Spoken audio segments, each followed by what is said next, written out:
and to the republic for which it stands, one nation, under God, indivisible, with liberty and justice for all. Before we begin, if everybody is here, I want to wish you all a very, very happy and safe July 4th holiday. We have taken our... How come we don't use the regular bag? Is there a reason? We're going to go with the trustee attendance. Okay. And we have all 7 trustees on the board in attendance. Therefore, we have a quorum. And I am calling this meeting to order at 8:03. And there is a sign-up sheet being passed around, I hope, for anybody who wishes to speak. If I could get that as quickly as possible.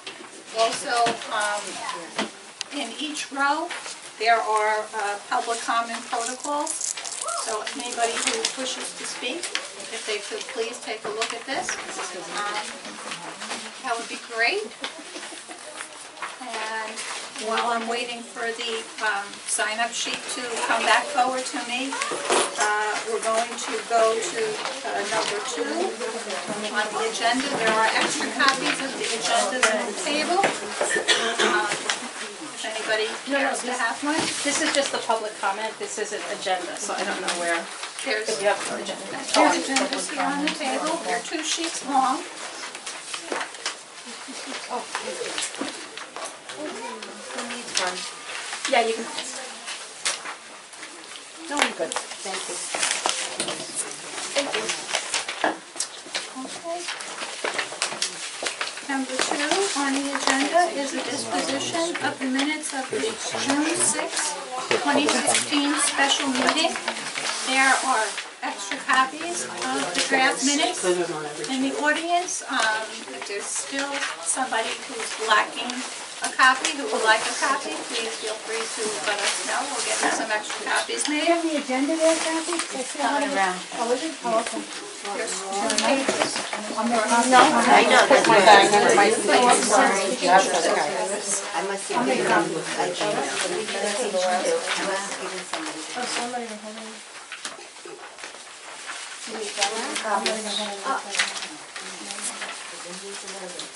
Have all of the trustees had an opportunity to review the draft minutes?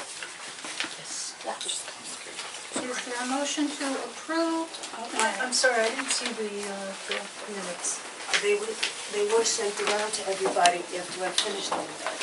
Emailed. Yeah, they were emailed, yes. They were emailed yesterday? No. 2 weeks, right after the other meeting. Yes. A couple of days after the other. I think like 3 days after it. Okay. Is there a second to the motion to approve the minutes? Second motion. Okay. Before we vote, would you like to have some additional time to go through everything? No, that's fine. Okay. All right, we'll call the question then, and all in favor, please raise your hand. Okay, unanimous. The minutes are approved. All right. Now they're ready to be posted now. Well, I can't post it until I hire someone. Well,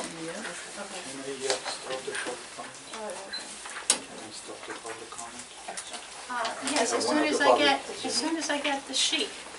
Oh, it's there. Oh, Mary. Oh, is this it? Okay. Thank you so much. And this was from that room. I borrowed the pen. We have Rebecca Ross, a former trustee and a former employee of the library as well. Rebecca, consistent with the Yes. constraints? Yes, actually it has to do with previous meetings, so it's all good. All right, so I wanted to know, I asked many months back and was told that you would mail something to me in the mail regarding the questions I had asked, and nothing ever came to my address. I had asked, what is the content of the existing rubric that the current Board of Trustees uses in order to determine how long potential board members must sit as non-voting members while there are existing vacancies. You said to me at a meeting, it was on tape, that you would mail something to my house. Nothing was ever sent to me. My question was never answered. There was an email, there were a lot of responses, but it goes so far back, I don't even recall, but I remember that there were responses because you were not the only one that had questions. So we had a couple things going on at the same time, but I know yours did not go first class. I know yours went email. Email to where? That's I also don't my think recollection, that's- but if I, I check, may- I have many emails, I check them regularly for many things that I'm involved in. I check my spam folders on a regular, almost maybe every few days basis, and to the nothing was ever extent sent to me. that your question pertains to associate trustees and vacancies, those are some of the bylaws that the board is going to address tonight. Here's copies of proposals. They're not going to be voted on tonight, but you can see that among many items, we're dealing with proposed revisions to the vacant trustee position, proposed changes to the quorum, proposed changes to the name and origin of the library, proposed changes to the definition and number of trustees on the board, and the proposed revision to the section on associate trustees. In addition, there is a new provision proposal dealing with removal of a trustee, the policy, and the procedure. So I am... Rebecca, I can answer that question. If you look at the current bylaws, there's a statement about associate trustees, but there's no real explanation of their position, how you get to be an associate trustee. It mentions all about the fact that you need 12 trustees, but there is a statement later on that has no prior statement to back up that statement. It says in the current bylaws, associate trustees will serve a 6-month probationary period on the Board of Trustees before being eligible to vote to full member status. But that was never approved. That was never put into the minutes. Rebecca, that's why she gave you proposals that we will be voting on the next 2 Without meetings. commenting on Ms. Shanley's comment that they weren't approved by the board, I just want to say that we have been asked by the Department of Library Services to revisit some of our bylaws, 2 of which they said we needed to change, and others that they said we should consider changing. So the 2 that they said we needed to change were the name and origin of the library to include information that was in the amended charter from 2013, and the section on quorum.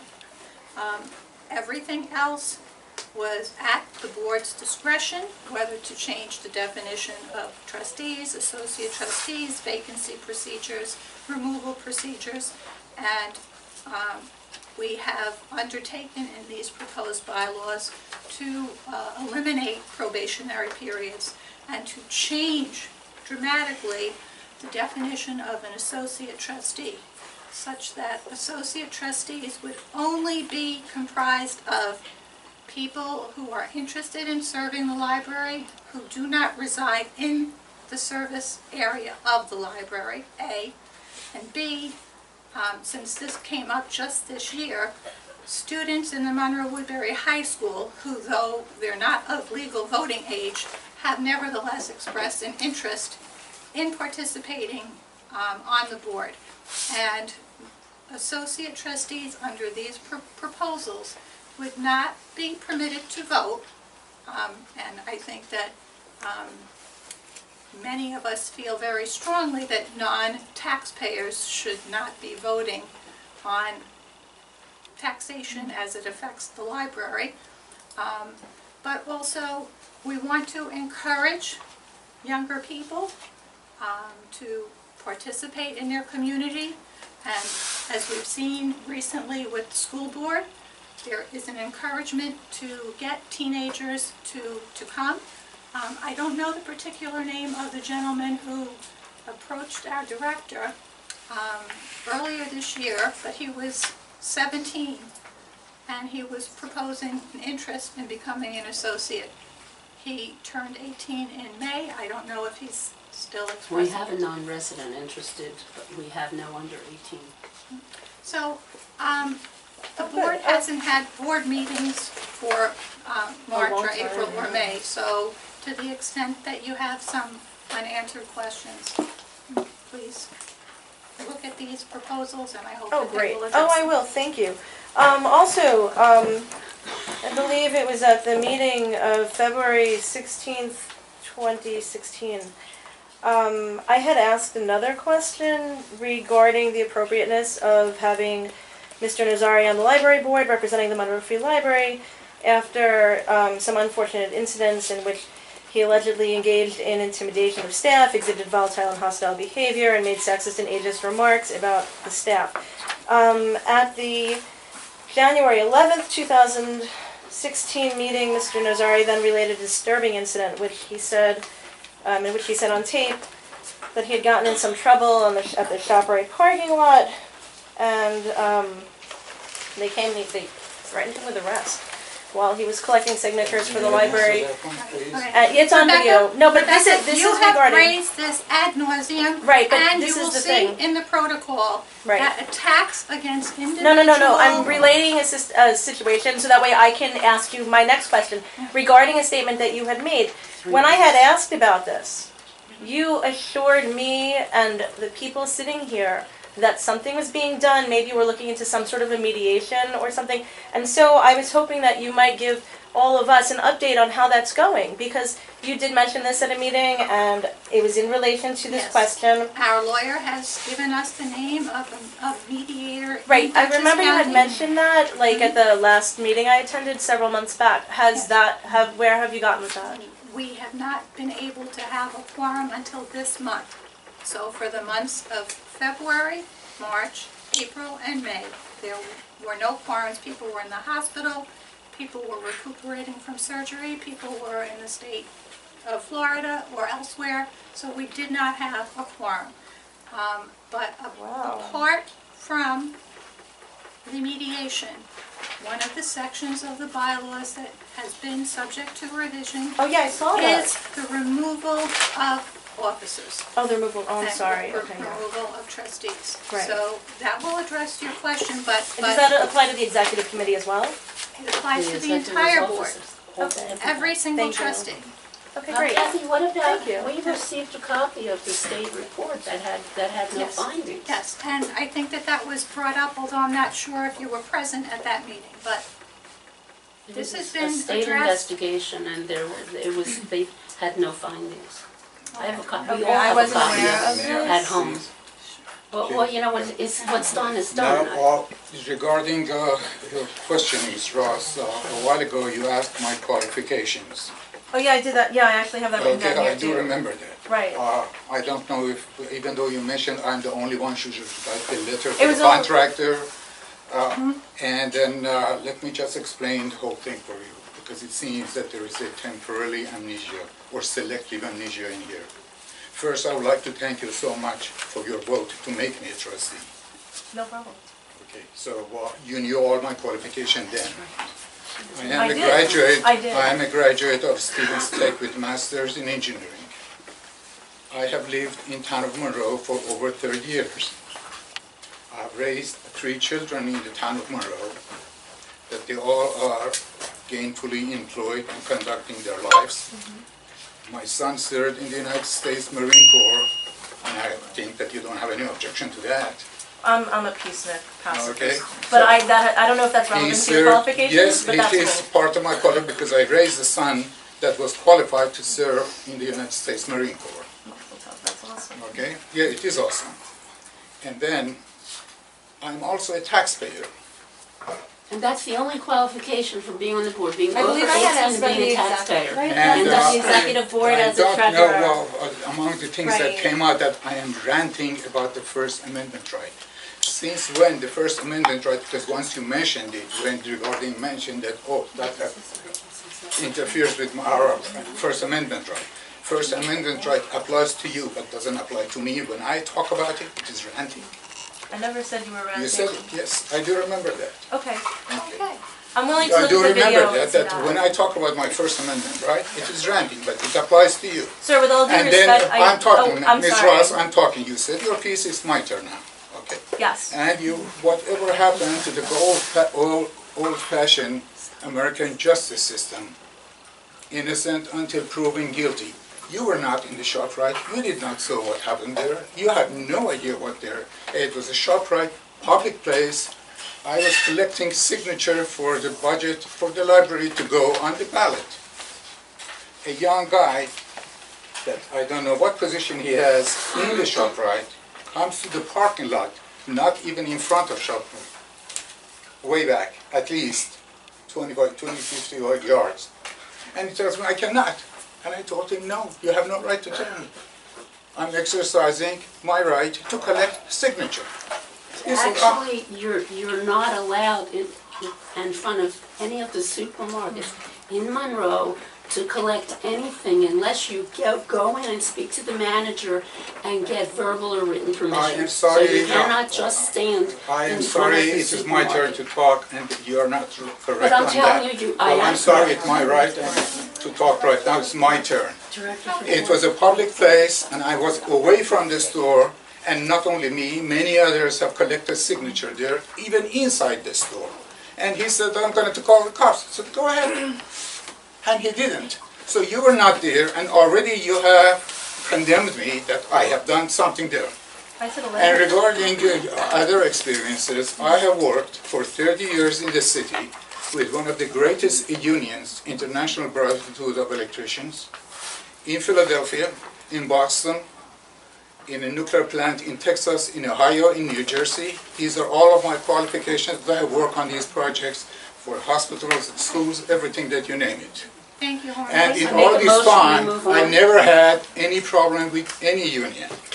So your perception that I made is completely wrong. I had And asked then- about your qualifications Or- as a and then treasurer, you're not talking about to that, sit on the board. When I was working, especially as soon as I passed 50, I started feeling that I got a layoff because the next engineer to me that was working the same job, same qualification, a female engineer, was making less. And when I I believe questioned Kathy that said one, we're to move on about 2 minutes well, ago. all Twice, these accusations, she am I said not supposed we to should answer move on. myself? Well, it's This is 8:20 public comment, now, not so trustee comment. I'm going to I am ask, part of the public, I pay taxes here. You're sitting on the board right now, and our president said So, it's our time to first- move on. 15-minute segment of public comment is now concluded, but it Before may be jumping to the revisited. conclusion, I just make want to ask your one research question. first. Am I on the board? Not yet. Okay. My nominating committee comes up. We'll Okay. Really, really fast, Kathy, do I pass these around, or are these for me to keep, or how do you want me They're to? for you to keep, anybody else, there's extra copies, but the bylaws committee report comes at the end of the agenda. Okay, cool, Um, thank you. Okay, number 4 on the agenda are the director's reports, of which she has 2 distinct types of reports to give.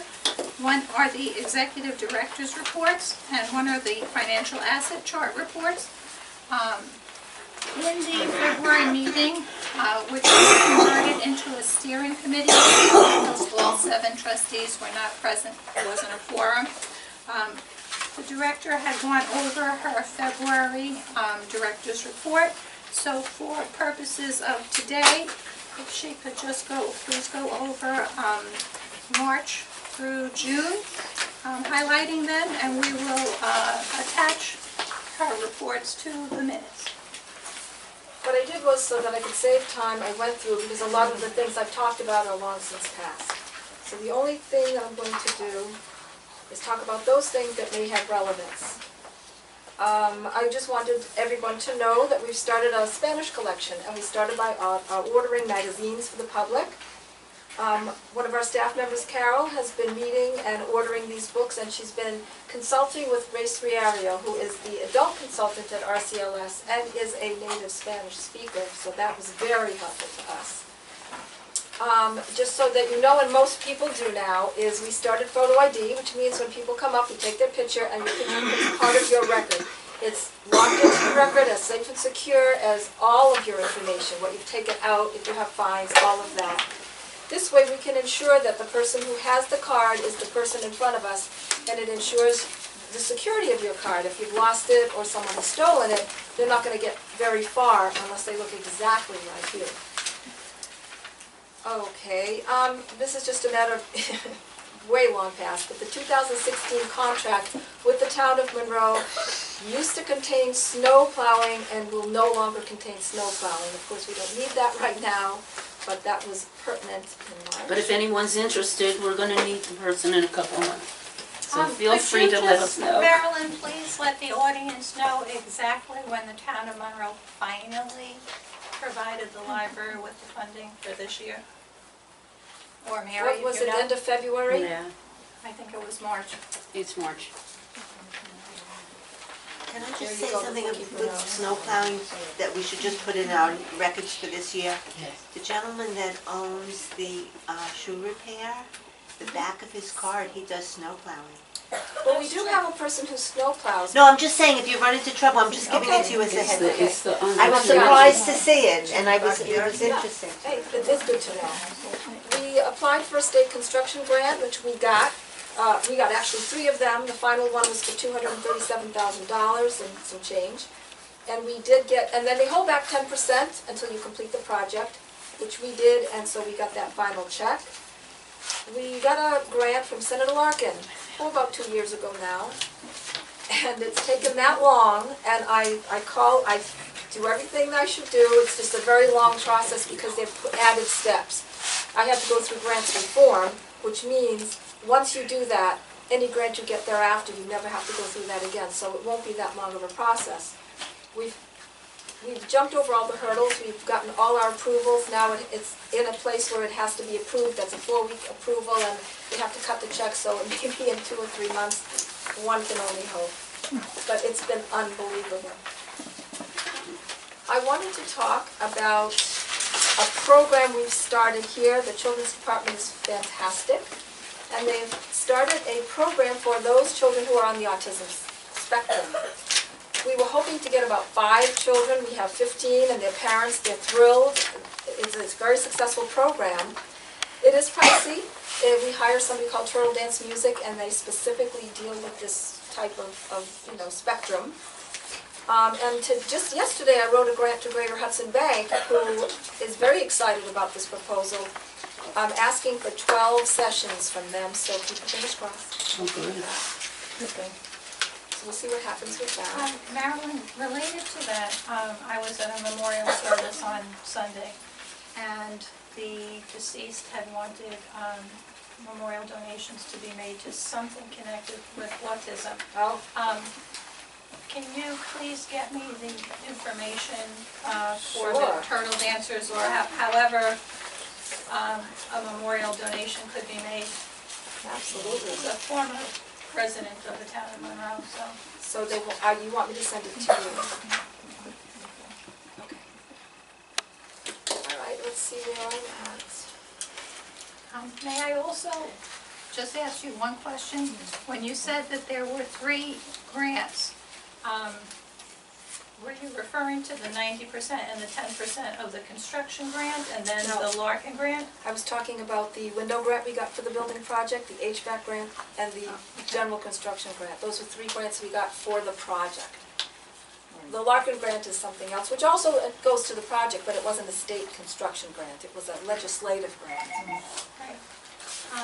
But the windows was actually not part of the construction grant, and the HVAC was not part of the quote construction grant. but they're all from the state construction grant. They are all Yes. state construction. But the 2015 grant that we got, you mentioned $237,000.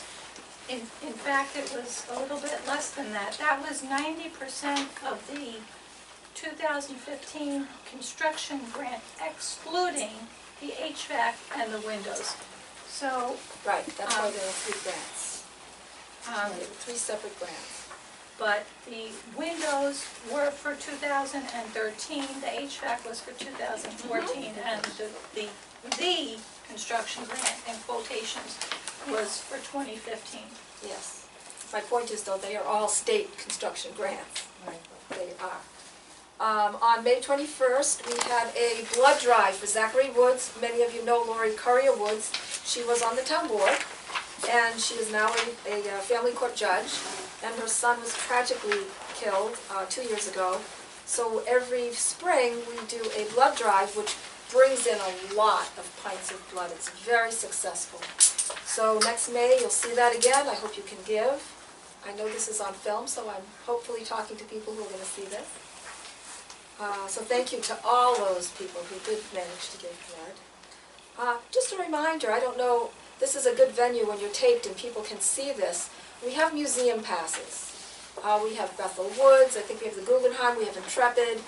There is a limit in the amount of time you have to use the pass, and there is a charge if you lose the pass. But come on in and take advantage of this. For instance, Storm King Art Center, it's very pricey. If you want to go with someone on the weekend, I think it's 2 adults and 2 children. You get in for free. So that's a wonderful thing we have here. We have a new person, a part-time reference clerk, Allison Petrus Wilkins. She lives in Warwick with her 2 sons, and she is brandy new. That's it for March. April, that's it for April. May. Is she here? Is that what She happened, is not lady? here At tonight. the desk? I Oh, think- I saw someone at the desk. Yeah, I'm not sure Published she's a book. here. Oh, wow. Okay. Well, we're doing a nice adult program that's going to last all summer long. It's a historic walking tour, but it has many components to it. I won't go through them tonight. You can come in, ask about it. You can go to 1, 2, all, none. I hope you go to some.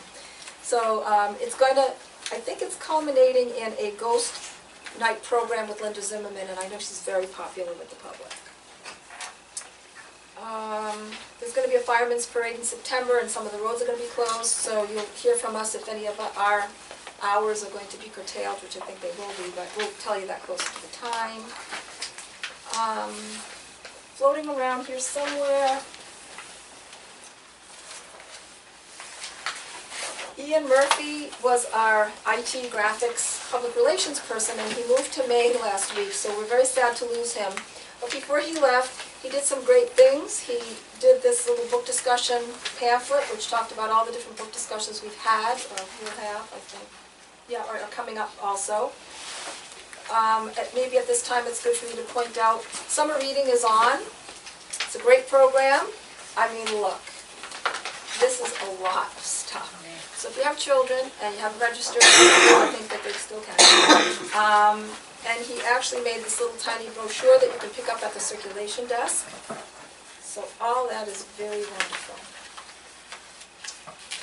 All right. Good evening, patrons. It is now 8:30, and we will be closing shortly at 9 o'clock. At 8:45, there will be a limit of 2 DVDs per patron if you'd like to check any out. Also, the computers will shut down automatically at 8:45. Again, we are closing in 30 minutes at 9 o'clock. Thank you. Okay, and that was the end of May. Now we're on to June, which is appropriate because this is the June meeting.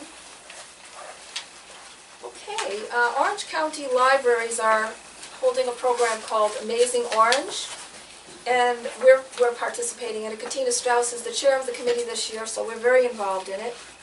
So if you have a child or a grandchild or your family or you or anybody wants to, you can pick up, you get a bag with all kinds of stuff in it, and you'll have a bingo card. It's like a big bingo card. And different libraries will have stamps, and they'll stamp on the card. Maybe you have to read a certain kind of book or visit a program at another library. Some of them are easy, some of them are hard. And there's a raffle at the end of 3 different prizes, and I guess if you fill out so much of the card, you get a raffle, and if you fill out the whole card, you get an extra chance at the raffle. So take a look at that. You know, we're doing publicity on that. Because it's been a long time since we've met, we've had pending policies, material selection, and Wi-Fi, and bulletin board. I didn't want us to keep piling that up, and I'm not even sure where we are with those. So I'm skipping over that now, but I think we have to get together, and the board has to let me know what you want me to be working on that way. May I address that? You certainly may. When we last were all together in February, we were in the process of making committee assignments. And on library operating, which would consider those policies, we had Patricia and Denise and Barbara and myself.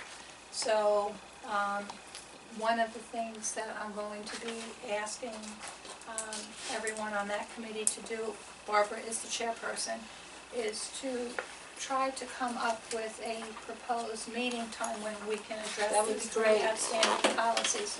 Because some of them have become more important, like we're having a problem with the tutor policy, and of course the multi-purpose room policy is no longer the multi-purpose room policy. So there are certain ones that maybe we can bump up right now just to get them right. Oh, which ones specifically? We're having a lot of trouble with the tutor policy that has to be revised, and the multi-purpose room policy, But and the bulletin board policy, the frankly. ones that are in your report for June, Well, they've been. Well, they've been there a long time, and so are you adding two more? no, I think we should concentrate on the ones that need immediate attention, and then back up and do those things that are less critical. Okay, so Can I you ask want to focus on tutor and multi-purpose room? And bulletin board. Now, I think user behavior about unattended Yeah, I guess we children. could do that. That's a very small thing, so that would be quick. It's just a the slight unattended change. children, yeah. Right, just a slight change, so we could add that onto that too. I'm sorry. User behavior. User behavior policy, and it's really just about the children's ages, unattended Right. children. That would be like a 2-second thing. I don't know whether I should discuss the annual report. We ran into like a little bit of snag there. We are required to do one to the public.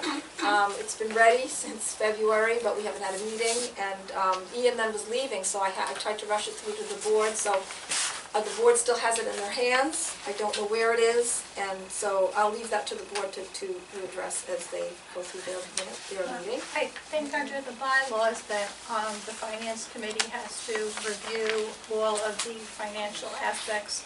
There was only one small part of the draft report, which was the expenses for 2015, and I had emailed everybody, including yourself, with the final revisions of March of 2015 to the 2015 budget, and as soon as those few changes are put into the chart, the rest of the report is all director's material and assistant director's material.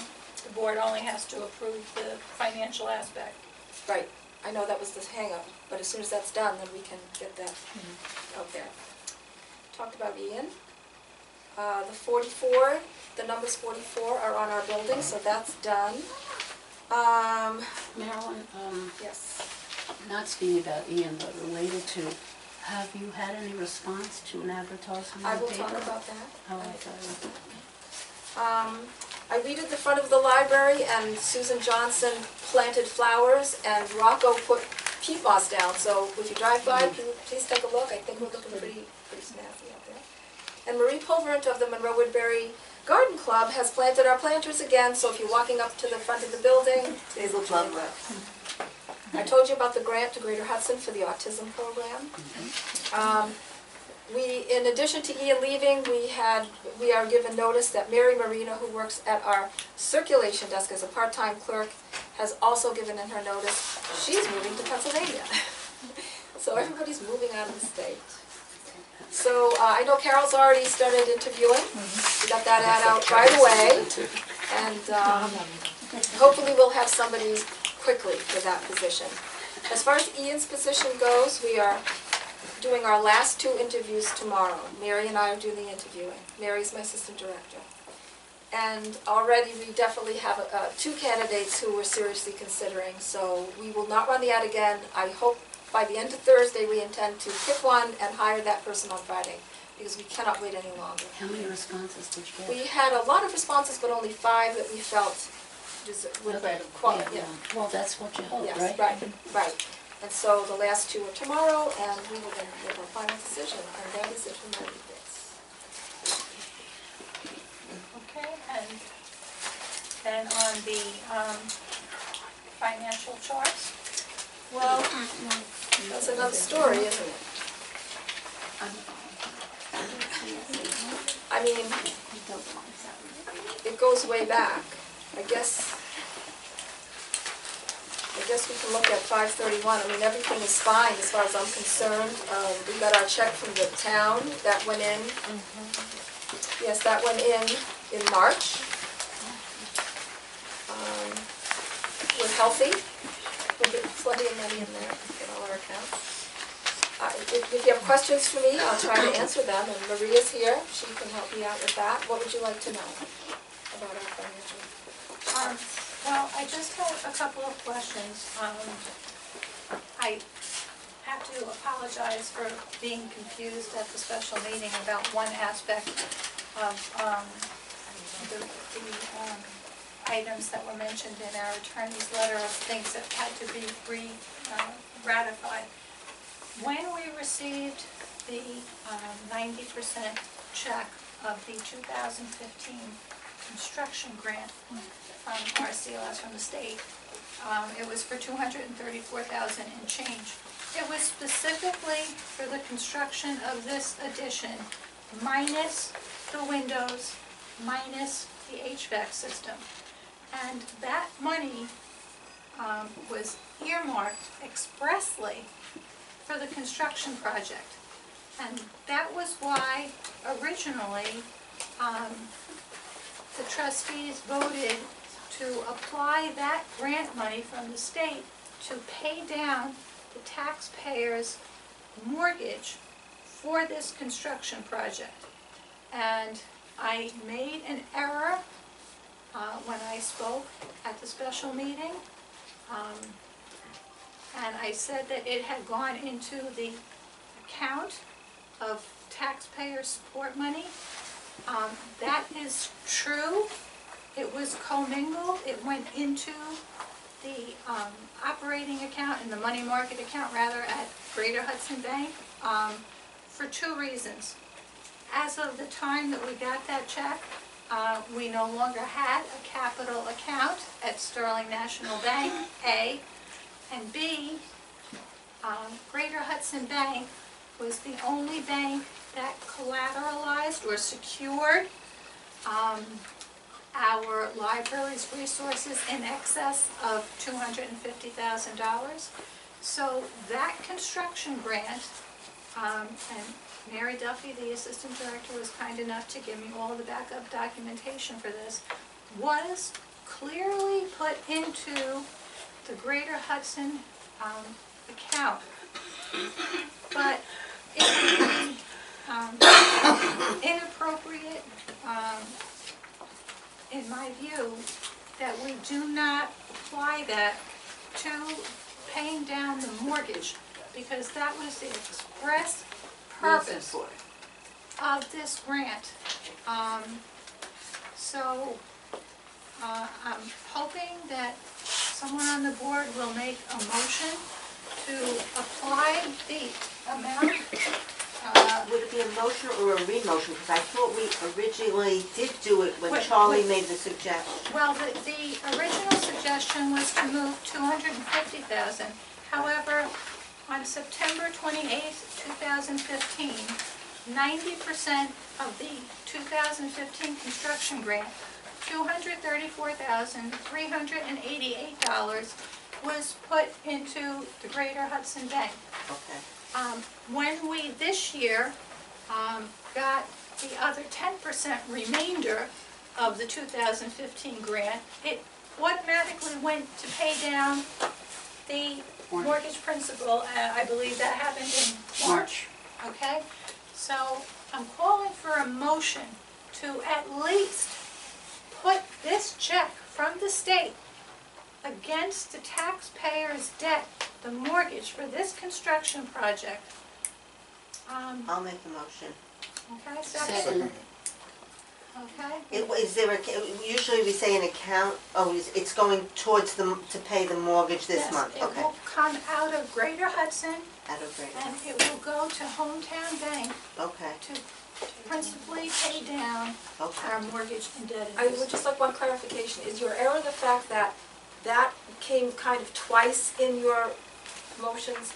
Because, yes, I agree, that money was earmarked for the construction project. But then there were two motions, one was a 250, and I thought they were in addition to each other, so No, that it would have was made it the same 500. one. So this is just one motion for that one amount of, It's a new motion entirely. just for the state construction grant money that came. The board last year had, by a majority, wanted to have 250,000 put into principal prepayment, but all I'm But asking it's for today 234.88, right? is 234,388 for Which is the anyone, entire grant. which was the 90% of the grant. that we received last September. So, are there any questions or discussion about the motion? Just verify what account that money is sitting in. It's in Greater Hudson, in the Oh, money okay. market. Oh, 540. Yeah, okay. And it goes to Hometown Bank, right? Yeah, okay. Drastically reduces the interest we were paying. Does a letter have to go to them that we're prepaying or something? Well, it's something that requires a double signature, Right, obviously. okay. So, all in favor? Okay, unanimous. Thank you. Is there anything else anyone had about the charts? Whatever happens to that 10% that they were holding back, You already paid that. We In got that, March, I and paid it it. was paid Reduced the over to mortgage home. amount. that went toward the mortgage? Yes. Yes. Principal. So now, can I ask a question? The Hometown Bank, the capital checking, which was the only account that says capital now, that we closed the Sterling account.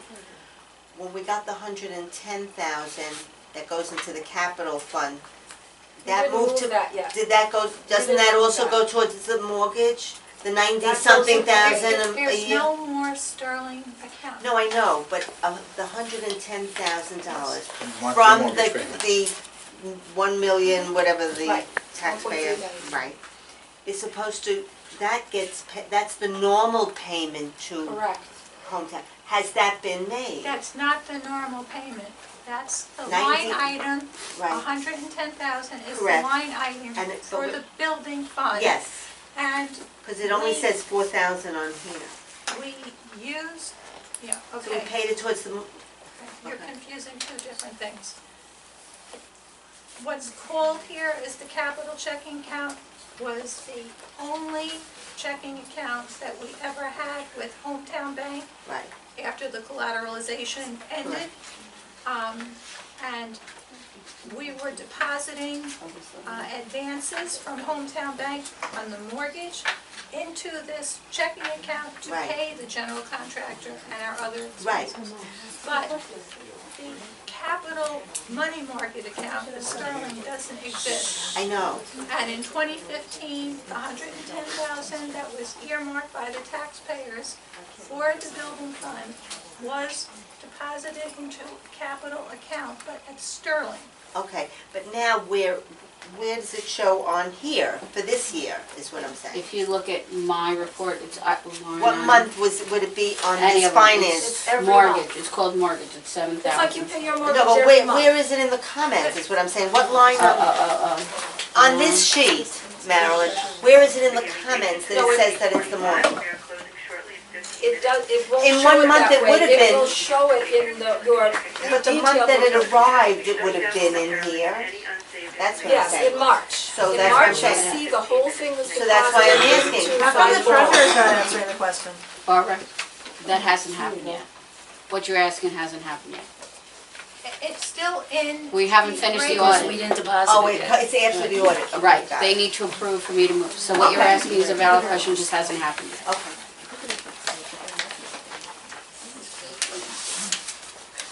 Are we done with the financial chart?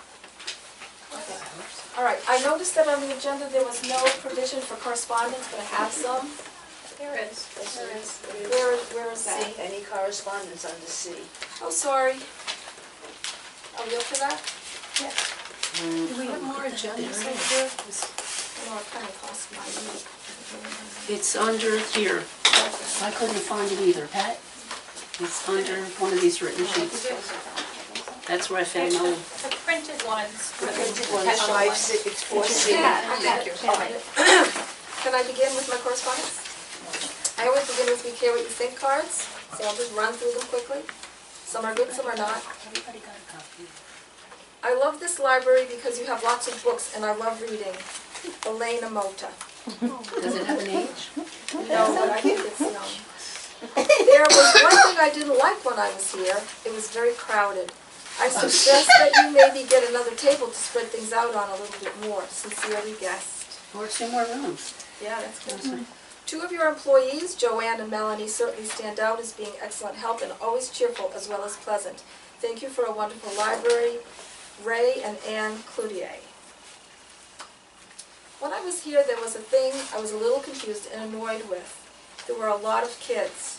Was it after school? Was it an after-school group? It was so crowded I had to sit in the teen section. It wasn't bad, but maybe move things around so it isn't that crowded. And you don't know the age of this person? No, and it just said from a confused guest. 619, you guys are great. I love my library and my wonderful librarian, Eileen, I think it's Larkin. Best library I've been to. Great music selection. Thanks for print. Pay it forward. No signature. To be able to review books on website and see other reviews. To be able to look up new books in library by category. If we knew who this was, we could let them know they can do that. So, but they didn't leave their They didn't name. sign their They name. didn't sign their name. I think that the library is awesome. I can find what I want without a problem. I would rate the library 5 stars. Rachel, age 10. Get more Blu-ray discs. Thank you in advance. The problem with that is I don't have enough money in the budget to get both Blu-ray and regular, and you can't play your Blu-rays on a regular DVD player, so we're kind of stuck with that. Can you please separate the new movies from the TV series? You only have to have one on top shelves and TV on lower shelves. Thank you. And the same person, keep movies separate from TV. Series, thank you, and there were 2 more of exactly the same, so there you go. Same handwriting? Same. Heidi, from Heidi. Please consider extending the library time to 2 hours so patrons may complete important tasks. She means at the computer. We limit people to an hour, but a lot of times they're filled, and you can't do that. We have to give everybody a shot at it. So that's that. I had a written correspondence that I wrote because I wasn't able to come to the February meeting as it wasn't on a regularly scheduled day, and I had another meeting scheduled that night. There were a couple of things at the meeting that I wanted to discuss. The first was, I saw in the tape, I think that you, Kathy, said that I had said at a previous meeting that I felt it was dangerous for us to become a public or a municipal library, and I do. So I wanted to explain myself. And so I'll just read it, and I'm sorry for reading, but I have to read it. Many years ago, the library went hat in hand to the town board to ask for increases in their annual budget.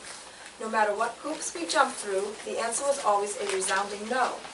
As a result, we tried to take steps to become a special district library which would allow the public to vote on our budget and the trustees. We were stopped from doing this by the town board. It was with great interest to us then when, in 1995, a new section of education law was added and became commonly known as Chapter 414 or simply 414. I am proud to say that Monroe was the first library in the state to take advantage of this law, and subsequently I was asked to speak to library boards on both sides of the Hudson River as well as hold trustee workshops on how to become a 414 library. It was an important victory when, in 1997, after a 1996 devastating loss, we passed our first 414 and not only increased our budget, but ensured stable funding for the future. Why do I say that it ensured stable funding? Thankfully, there is no provision for a decrease in the funding in this law. So, if an increase is turned down one year, we simply revert back to the previous year's budget. No provision for a decrease equals stable funding. That is the rock on which we currently operate. In becoming a municipal library, funding can, and most likely would, be cut. If one thinks back to recent town boards, it's not hard to imagine. This has just happened in the last few years to the Chester Library, our neighbor that is municipal. It is my personal opinion, as the director here for the last 21 and now 22 years, one who fought mightily to stabilize our funding, that to jeopardize our current standing would be a grave mistake with possible devastating consequences. Another factor to consider is that by becoming a municipal library, the village of Curious Joel would again be in our service area, which would certainly be a costly, complicating factor. Although this would be one way to allow the public to vote on trustees, a simple bylaw change would also allow card holders to vote for trustees. And number 2 is a clarification of number 1. Up until 1996, the Monroe Free Libraries bylaws state that card holders could vote for 4 of the 12 trustee positions. It's a 3-year term, and every 4 years you have I believe Every that 3 it year- said every 3 5 years. of 15, Marilyn. what do you mean? Pre-1996, it was the public could vote on 5 of 15 trustees, not... Yes, but then the board changed the bylaws and it became 12 trustees, so they'd be voting on 4 trustees. You currently have 12 trustees in your bylaws. If you let me finish, I would Right, I appreciate just it. want to point out though, If you for let the me finish, for the I would like to tape, finish. Can I that finish? there's no bylaws ever that said the public would vote for 4 of 12 trustees. That doesn't ever... It said that card holders could. This is simply because terms are for 3 years, and every year there are 4 positions being voted on. Each trustee position would then be voted on within the 3-year cycle. After 1996, the bylaws were changed to read that the trustees would vote on the trustees. That's when the change happened. And none of us were on the board then. Lastly, None of us were on the board then. the third one was, lastly, I would like to address, Barbara Zerna made a comment about a program that she mentioned regarding Bring Your Family to the Library Day. At the end of last year, the management team took a look at the various days set aside to honor or celebrate libraries. There were many, some much more important than others. We discussed which ones we thought warranted our time, budget, and attention. The staff of the Children's Department worked very hard to ensure our youth and teens are well served. The programs are many and varied, and as you can tell from some of the comments read aloud, many of which never made it to print, the public loves the fine job this staff do every day. Frankly, it was disheartening for it to be pointed out as an omission that this wonderful staff decided not to participate in this obscure program. Newburgh Library was mentioned as having participated in the celebration of this particular day, but I'm sure we hold many programs that Newburgh does not participate in. It's my phone. Newburgh also has a large staff, lots of room, and a much bigger programming budget. I would like to point out that for the entire month of February, our children's staff participated in the Parents as Reading Partners with 2 other libraries, namely Chester and Central Valley. So I wanted to point that out because we do work hard here, Barbara, and sometimes, you know, we can't do everything. So if we don't do something, it's because we've decided it's, Right, but I it just doesn't think fit in. about it. I know.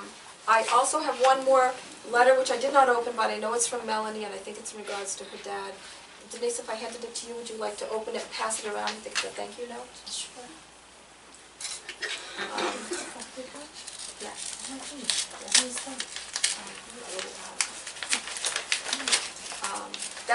Right now, that's all the correspondence that I have. Does anyone else have correspondence? Kathy, do you have correspondence? I too received a letter that was thanking the board for a donation in memory of Melanie's dad.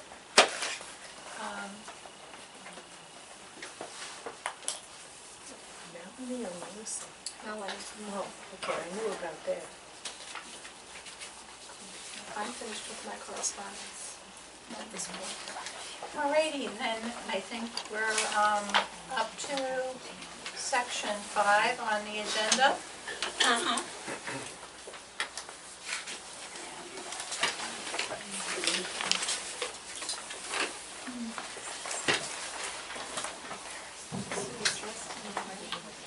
And just to be clear, it was a letter from the Alzheimer's Association to the board, but this beautiful acknowledgement card is directly from Melanie.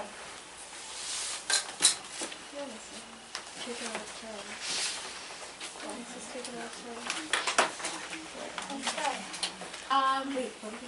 I think that on the table here are copies of historical reports. Everybody should have a copy. Does everybody have the historical network report and the I think historical yours is cash still in budget your report? library. Yes. Thank you.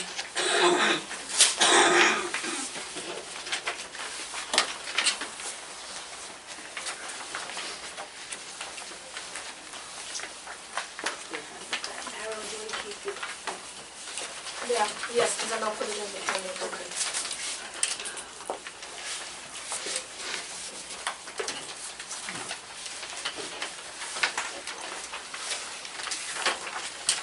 So has everybody had an opportunity to look at the historical reports for February, March, April, and May? Yes.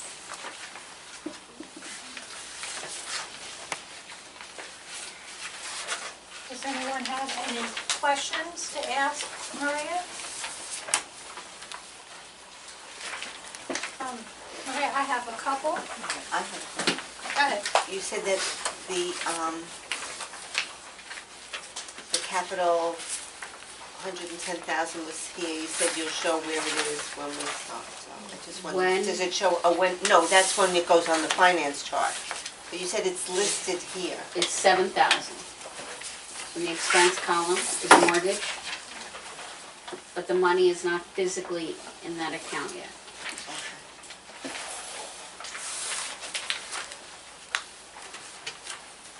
As the 20,000 is not in the building fund account yet either. We hopefully will finish everything tomorrow with the audit.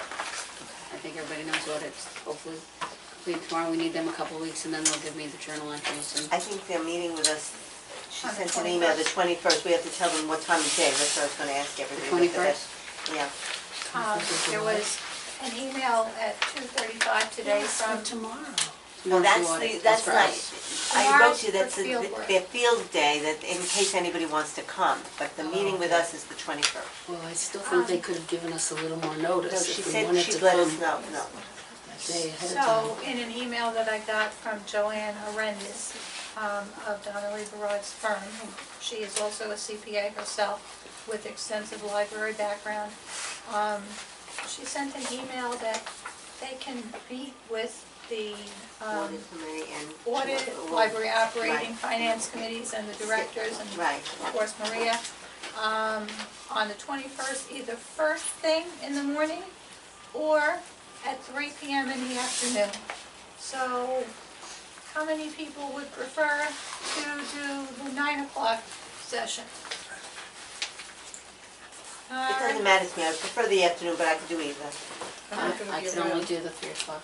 The three, well, I think it's important for her to be there, so I can only maybe, do the she 3 can only do the afternoon. Okay, so So it's 3? 3 p.m. I'll write back to her. I don't know what Could goes I on. clarify something for Paulette so that you don't waste your time? Before you guys can meet with the auditors, they have to do field work, which is what Barbara said. She wrote in And the that's email. just picking things out. If you came here, there'd be nothing for you to do. Well, why didn't you send it to the whole board? No, what Just happened is she inform was you. responding to, if you looked at the email, I'll show you, that I sent to her, asking for a meeting, thinking that they were done, or closer to done. Oh, you She weren't was saying, we have one more field trip, if you'd like to come, anybody from the board would like to come, they're more than welcome, I'll let you know when that field trip is. And we gave her some dates that we were available to meet with the audit committee, and she chose a date. So that was in the same email. So I'll write back to her that we prefer the afternoon.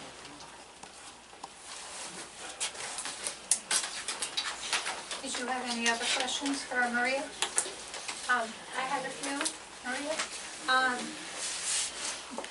Basically, the historical reports are what you generate on QuickBooks, correct? Correct. And have you compared the records on QuickBooks to the original banking and stock information that comes in every month? Yes, Marilyn and I discussed each account. Okay, and have you compared the QuickBook entries with everything that the assistant director gives you by way of check summaries and check details and Yes, specific ledgers for specific payees of the library? yes. And are all of the numbers in the historical reports for February through May inclusive, matching up? Yes. Okay. And I have just one particular question.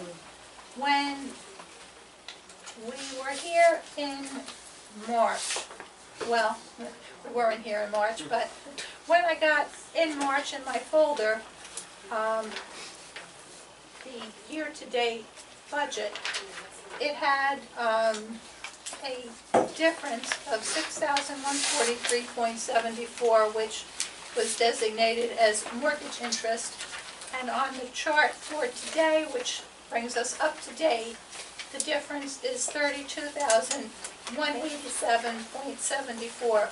So was the difference the 10% construction loan that we got that was used Yes. to pay the mortgage? Now, why aren't those payments included in regular expenses? If you look at the net worth report, which is this one, this is the money accounts and mortgages down here. So I have to show you where the money's going, why it's not being pulled out of the money, out of the bank accounts. I know the difference.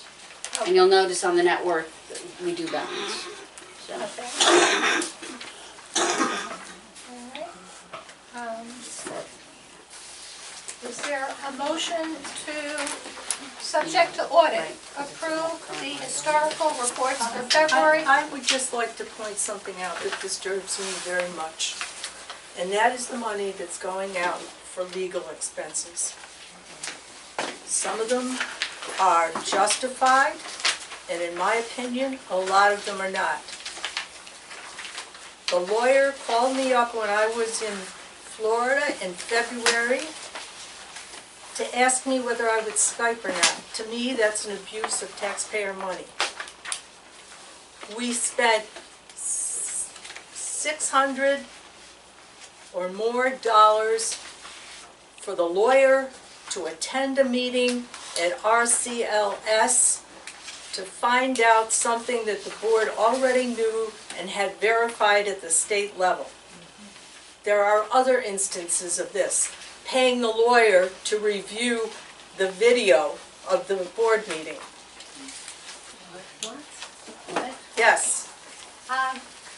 One of the things that we will be addressing in the executive committee report, Ms. Shanley, is the revised contract with the attorney and payment of the bill. So I don't think that this is an appropriate time. Well, I think it's appropriate for the community to know Yes. that legal fees are being used, in my mind, very cavalierly. Because to have a lawyer call me up to ask me whether I'm willing to Skype is out of line, in my opinion. That was RCLS's suggestion that you be called and asked to Yes, Skype. there's that six was something people in on the the form. board. He- Six people on they the were board very who could have called specific. me without any expense to the library. How much money is being spent on this lawyer for the year? Well, that's, We'll talk about that There in was- the executive. that there was was- discussed also last meeting. The community has the right to know that we contracted for $17,500 for legal expenses for the year. But it is moot because I voted against it. So it was a contract where the fees would be reduced from $200 an hour to $175. No, it was, they would stay at 175 and not increase to 200. That's what you voted But against. this If the union is contract very is settled, germane and Right, the so we have to pay the bill, why is there Rebecca. a- under We have to pay the the bill. executive committee topic of the lawyer's revised contract, the lawyer's revised bill. So I would just ask that we talk about your concerns when we get to that topic.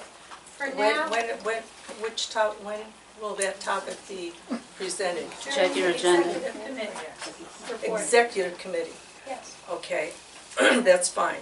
because one of the things we have to do tonight, in lieu of the decision at the special meeting to not ratify the prior contract with the attorneys, there's now a revised contract and a revised bill, both of which are going to be addressed tonight during my report from the executive committee.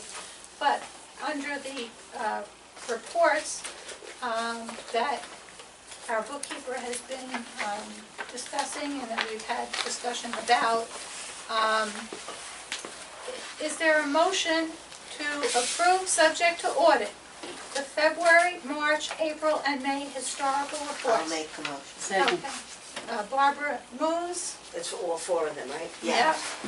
Paulette seconds. Any discussion? All in favor? Okay. Do they have to be written up as four motions? One motion. One motion. Okay.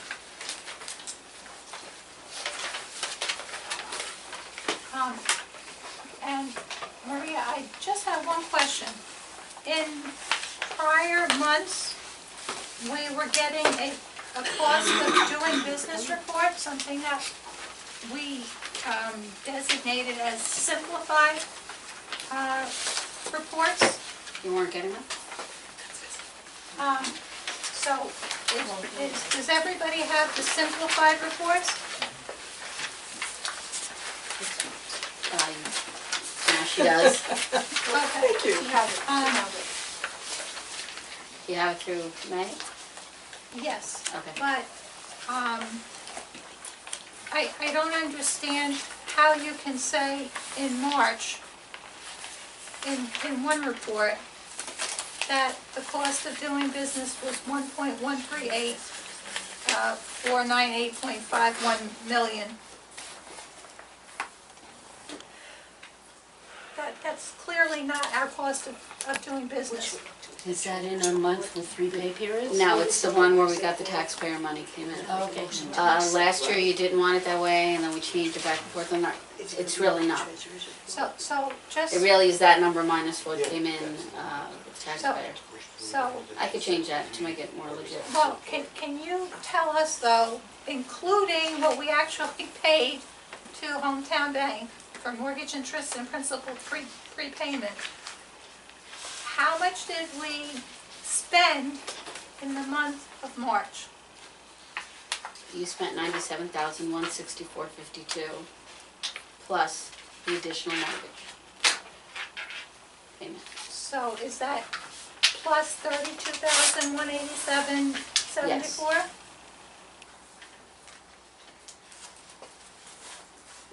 And that would just tell us what we spent. Correct. And then exclusive of the taxpayer support check Would that be the came. income. I don't know how much the taxpayer support check is. Do you know?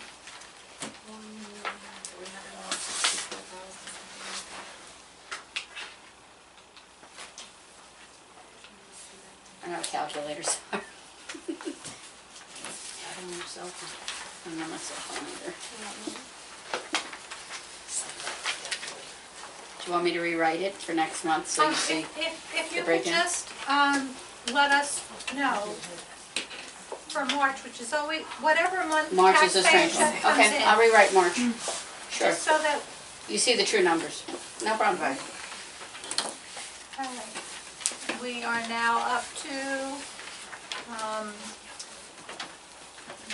It could even be in that little note where you have these notes in between the chart where it Yeah. says mortgage interest. You could just put the amount, you know, I or understand. extra, you know. It doesn't have to be in your chart.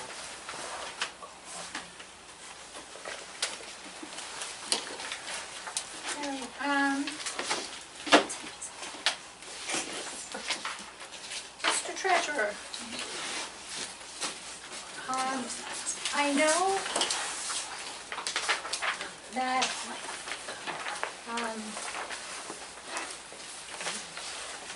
we were furnished with a proposal, yourself and myself, with narratives and proposals from the reference department, the circulation department, and the children's department. Could I just stop you for a moment? I'd just like clarification from the board, from my role in this. For as long as I've been here, I designed the budget, which I did, and then I talked to the treasurer, which I did. And he invited the board president, which I feel is appropriate, and she came. After that, the treasurer is supposed to call a meeting of his finance, or her finance committee, because I can't do that, I'm not a chair of a committee. And then they can combine that, or be in addition to a meeting with the library operating. But it seemed through some emails that the board was thinking that that fell to me, so, and I don't believe it does, because I don't chair that committee. You sir, do that. So, I'd like to know what the thinking of that is, because I'm confused now. I thought we go over the numbers after you hand them in and then we make recommendations. I didn't. Well, the finance committee meets on it and library operating, but I Right. can't call those meetings as I'm not. Correct. Right, but And yet, felt- I was reprimanded in an email for not doing that, so I would like clarification. I think that, the way I read it was a bunch of confusion. I had a copy of the email, but I know that when I was treasurer, that's what you did. Correct. You handed And me that's the what I did this figures. time. Absolutely. We called the committee meetings. Yes, And you did when as chair of that We committee. made recommendations, Mhm. and either you took our recommendations or you didn't. Right. Right, Well, I have to go by what the board decides. right, yeah. So I just would like clarification, seeing it seemed that I was being reprimanded for not calling that meeting, and I'm confused. That's not the case. In our agenda, the treasurer. So that's the correct protocol. I make the budget, I talk to the treasurer calls a meeting of the, thank you. Yes, and what we're going to do is to simply ask you to complete the proposed budget. Yes, as I said I would do even at that meeting that we had, that if you wanted me to fill in those numbers, I would, but this is the first occasion where I'm being asked to do that. So I'd be more than happy to do that.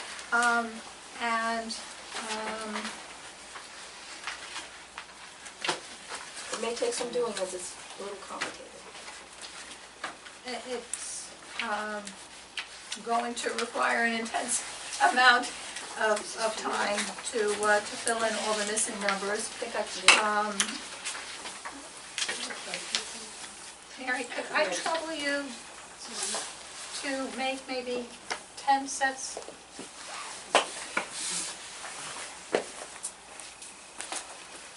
Of this, so Hormuz, will you please poll all the people on audit, finance, and library operating to come up with a time Yes. when we can go over the proposed budget, which Marilyn will finish completing. As soon as I receive it, I'll call the meeting. Okay. I want to. I just want everybody to understand at this table that we will not have time to get enough signatures on petitions. Well, that you had written that to us on May 31st. I don't, now, we have until the end of August, right? I But when don't we see had, why but when we we had the have meeting, time. Kathy said you couldn't vote on the budget for 3 months, and, Well, I said we have didn't have a quorum. We have a for 3 quorum, months. Marilyn. no, I said repeatedly, but if you got 7 people together, couldn't you then do it? And you kept saying, no, we didn't need have 3 the months. 7 people. Well, I Soon could get as- petitions as soon as you get me the figures, you know. I'm just we saying, vote that's on it. what was, that went on at the meeting, and Carol, am I right? That's what. The soonest, And we used to start the petitions in March, this is like July, so, I mean, you know, nothing's Listen, I send impossible, you my but, petitions in a week, well, so. that's you, but you're 1 in a million, you see, Well, so. you're 40 out of 600. What? You're 40 out of 600. but I must not aside, send you out of six. I'm aside from talking that, about whether or not it would Got be me to more than possible, 100. I agree completely with Marilyn that it does not seem time, there doesn't seem to be enough time to go out and get signatures for any increase because we don't really have all of the numbers in the proposed budget. So we have to figure that we're going to stay with the same budget of taxpayer support that we had last year. But we still need to prepare a budget. And once the committees meet, then that budget has to be presented to the entire board to vote on. But I think the conversation that you just both had about the petitions, I think the discussion at that special meeting was that you needed 8 and we only had 7. No, that was It was over at the tax cap. to stay with the tax cap, right. And you all said that the tax cap was very minute. Oh, no, we had to vote on it. So in order to stay with the We don't have tax the cap, amount right. of people on To do on it, the board to exactly. even give the percentage needed. Exactly. And you know, I never vote to go over the tax cap. Right, so there that's, would have that been, would yeah, have been an issue, but we right.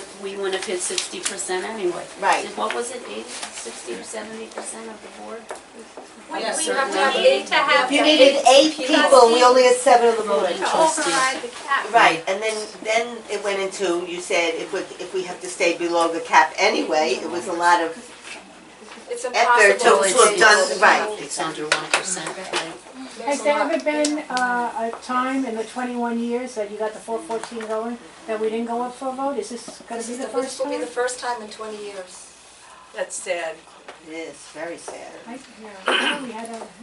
But it would have been We should an take a shot. impossibility to override the state cap because the law requires that we have 8 trustees and we don't have 8 Right. trustees. Not only just to get the budget together and get it out and get the petition going. But yeah. even if we would have been able to do that, which I think we don't would have have been 8 able to do trustees. that, we couldn't have asked for an increase to override the state tax cap, which is below 1%. So, based on our director's May 31st statement, that there will not be an opportunity to increase the budget for 2017, and what was explained to us at the special meeting in executive session, is who else needs one of these? Yeah. You gave me already, budget narrative. Okay. Here are some extra copies if anybody would care to. Liz, you should take one. People's names, employees' names have been redacted on the salary chart, so there are no names. Okay.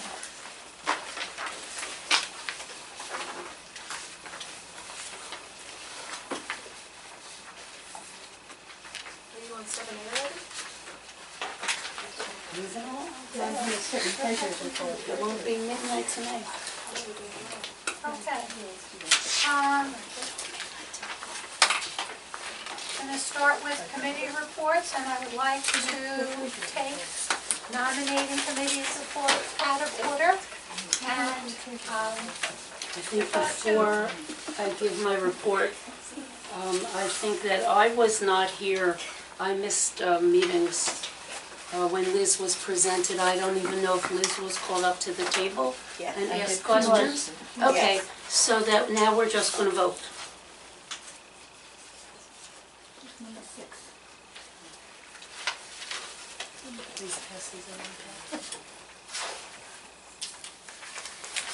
So there's no, I didn't type up anything fancy this time. You write a yes or a no, that's all we want. Okay? What do you vote? Oh, we're sorry. We're voting for Liz Walsh. For Liz Walsh. Liz Walsh to join us on the board.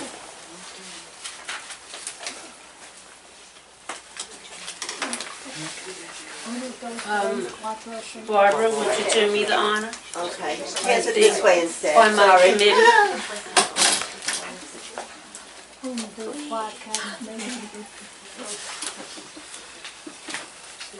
Barbara's gonna count them.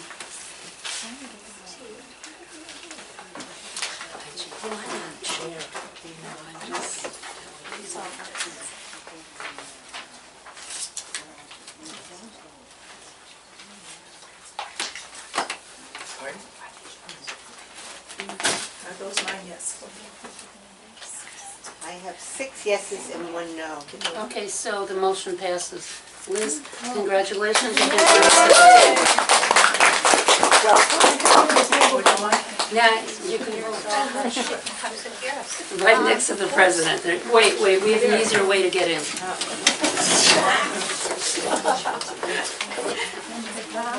Now, we have, I've been quite busy on the telephone the last week and a half. We have 7 other interested people, and I believe I made a mistake from the last time I was chair. Last time I was chair, which was what, 8 months ago? Barbara put Something it like back that. to me. Well, it's been a long time really since we had interest in parties. We've had a lot of young people interested, and then there were problems with kids, and they were on a couple months, and they just couldn't handle it, and they would leave, and it's understandable.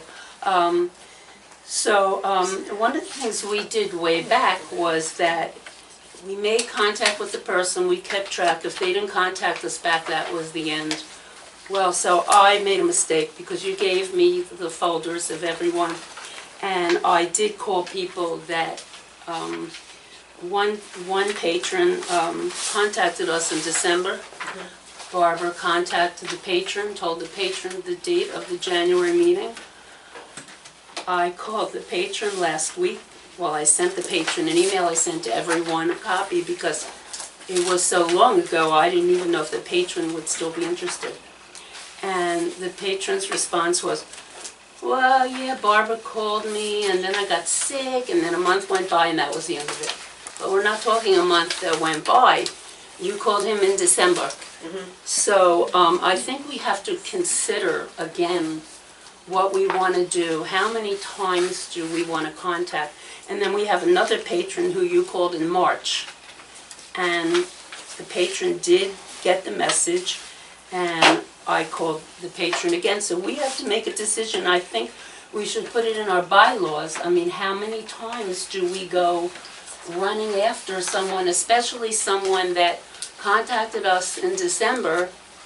We contacted, we gave, and then Well, I think that this new Contact form again that you're going to do is going to be better too, because it won't just be a phone number.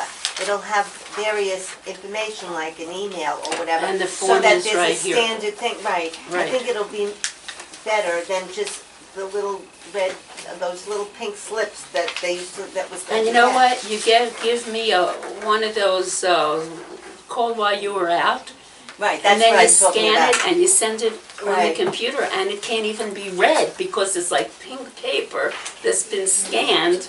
And I'm like with the magnifying glass trying to determine, and I did on one pink one, I called her the wrong number a couple times. And we also have a non-resident.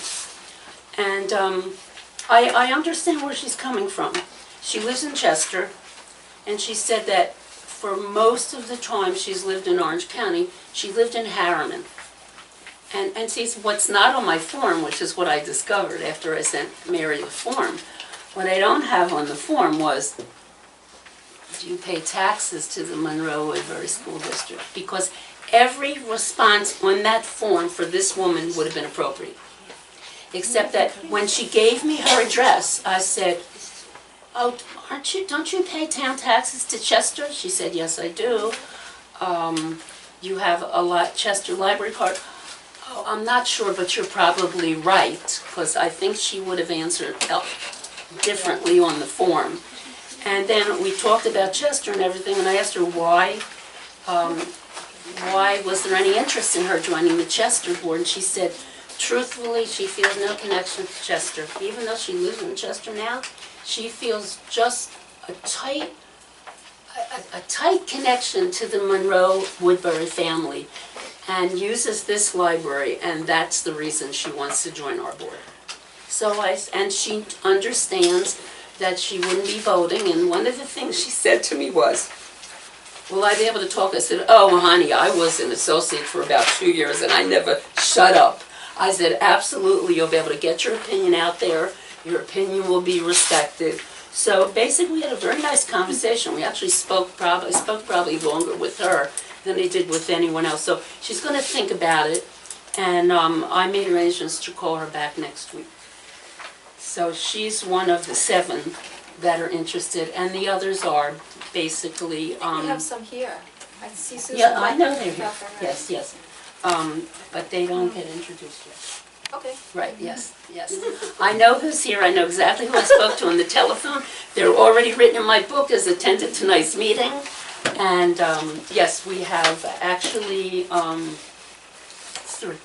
three prospective board members out in the audience tonight. And I think, Kathy, I sent you more specific information. Okay, and you know that was when I really didn't have a computer. I'm having major computer problems. So, I don't think there's anything really more at this point. I think if anyone, at the point they come up to the table, and I've also given my number if they have any questions, and they all know that we are going to speak after the first full meeting they attend with any other questions. The only thing I would like to add to what Paula has said is that tonight we will be proposing changes to the bylaws on election of our trustees, vacant trustees, and associate trustees. But under our bylaws, and this has been gone over and validated by RCLS and the Department of Library Services in Albany as well, under our bylaws, we don't vote on proposed bylaw changes until the meeting after the changes are presented and discussed. Meaning that if the changes are discussed today and they are unanimously approved by the 7 trustees here tonight on July 11th, they will take effect and they will radically alter how trustees, associate trustees, vacancies, quorums are dealt with. But for the current time, until there are 7 trustees who vote to change the bylaws, we have no choice but to operate under the existing bylaws. So please, all of you who are here today and who are interested in becoming trustees, keep that in mind. And we welcome any input from you during open floor discussion. And there's a new form which will be at the reference desk tomorrow. There was a little error on the form. So it will definitely be at the reference desk. All you have to do is ask for the new, I know you got a copy of it, but it was, something got lost in communication.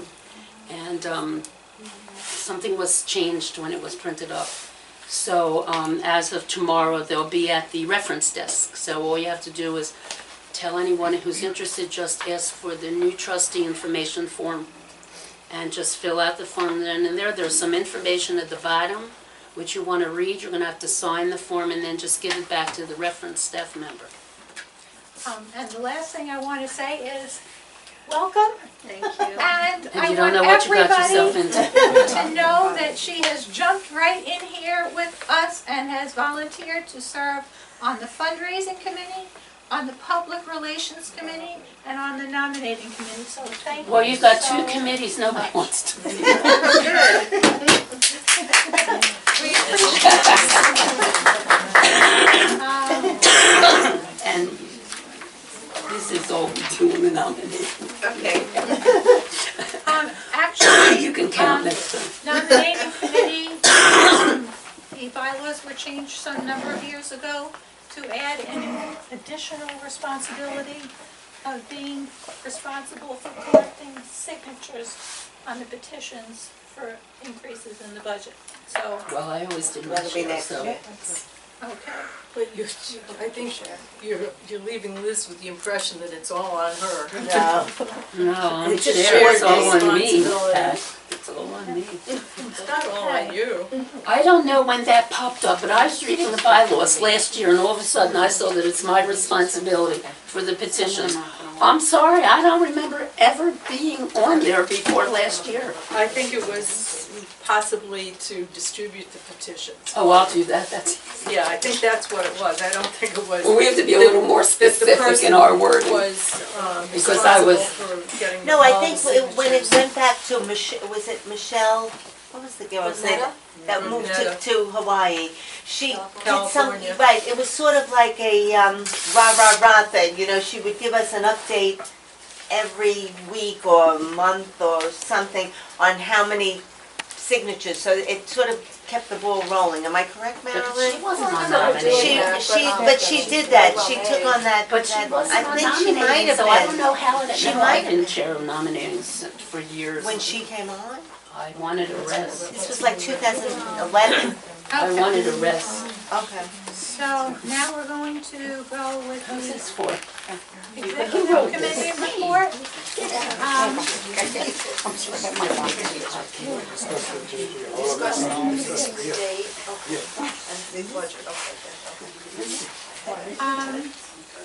There were 4 consensuses that the EC made since our last special meeting.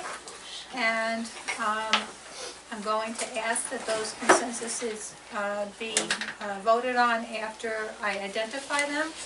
Can I clarify something? So we're going by the old bylaws now. So does that mean Liz is sitting there as an associate? Because so she can't vote tonight because I No. told her. She is not sitting here as an associate. No, we're going by the Until we old change- we have to bylaws. change the That's bylaws. That until was they the purpose. pass. Change Thank the you. bylaws. I just wanted That to was on confirm The that. old bylaws really are not complete. I've been saying this for years. That's why They they're talk- up for changes Excuse now. me, I am speaking. Tell me about it. The old bylaws, or the bylaws as they currently stand, talk about associate trustee positions, but there is no statement beforehand that clarifies what an associate position is. And I've been arguing this for years, and nobody pays any attention to me. Okay, so that's one of the topics that's up for discussion to change Tonight. today, that will be Right, voted and on change next. in July. But at the current time, we're operating under the bylaws that are posted on the library's website. And those are wrong also because There is a precedent that they have been followed so far until we change it very soon. those are wrong because they were passed without a unanimous vote. Right. So those changes that are on up there, That happens to be an incorrect statement of fact. And Absolutely. well, as I know I I've voted stated against them. several Yeah, but we times, had more board members then. the only 2 mandated changes to the bylaws are the name and origin of the library and the quorum. Those are the only 2 sections of the existing bylaws that Albany and RCLS have stated we must change. Everything else we're proposing to change is voluntary and discretionary, and we want to be responsive to the public and to your concerns, Pat, as well. Well, And that's what we're doing there tonight when is, we get to it's bylaws. not, it was not passed in the January meeting because it was not in the January minutes. That was not passed in the December meeting because it's not in the December minutes. So where is, Again, I think it's really important, Pat, you bring up very valid points, but not in the section of the agenda that pertains to them. Bylaws committee will have its own separate report. yes, they will. So- But I'm responding to what Paulette said and the rest of the board members said about whether Liz comes on to the board as an associate trustee or a full trustee. And that it's question my- was asked to my Pat, content- excuse me. Kathy as our president, and was not up for full discussion. Excuse me. I just asked a am question to speaking confirm right now. something. It is my contention that she comes on as a full board member. Okay. No, it goes Because against the current we are bylaws. supposed Okay. to have, according to our bylaws, we are supposed to have 12 sitting trustees. This is not a time to be pulling these kinds of things with semantics here, associate or full. She should be on the board as a full trustee And your voting. position is duly noted, and I hope you will vote in favor of that proposed bylaw change when we get up to the bylaw section. The executive committee has to ask for the full board's ratification of the payment of a First National Bank Visa payment of $2,701.80. Is there a motion to ratify? What's it for? These were all library operating expenses which were duly verified by Mary Duffy and Marie Arias. I make the motion. Second? Foremost, all in favor? Okay. Then I have a second request to ratify the EC to pay the Amazon credit card bill of $2,761.97. I'll make a motion. Yeah, it came an email, Sandy, a couple days ago. Oh, it's not on here. Yeah, you have it. Second one, vote to revise, no, No, that's, that's not it. it's not, It's not listed. It was part of the four, it's A. oh, it's all part, Part of A. 2,500 is, it's one? That's one, only part of it. We're Are these four ratifying different motions? 4 consensuses. I'm going Okay, one by one. I got you, okay, four So the consent. first consensus was the First National Bank Visa. Visa, the second is the Amazon. Amazon. Any questions? All right, all in favor? Who, I'm sorry, who made that one motion? Pat made it. And who Foremost seconded it? That's the Amazon bill? And the first one was a Visa bill? Was the Visa bill. Okay. So that was unanimous. The third. The third one was to approve the transfer of $35,000 for payroll number 14. All in favor? Well, we have to make a What is motion. it? I'll make the motion. Ratify. I'll make the motion to ratify. Who seconded? And 35, For for payroll. Payroll number 14. Number 14. That was unanimous? I vote for it. Okay. And the last consensus was to approve and ratify the consensus to transfer $60,000 for June's operating expenses from the money market at Greater Hudson to the checking account at Greater Hudson. It's all in the email, so you can just go back, just write down the 60,000. The details were in the other, from Mary. Okay, who made that motion? I'll make the motion. Second. Okay. Okay. All in favor? Aye. Okay. Now, It's all in Mary's email, so it's easy to go back to. If you, as long as you know Visa, Amazon, payroll, and the 60,000 operating.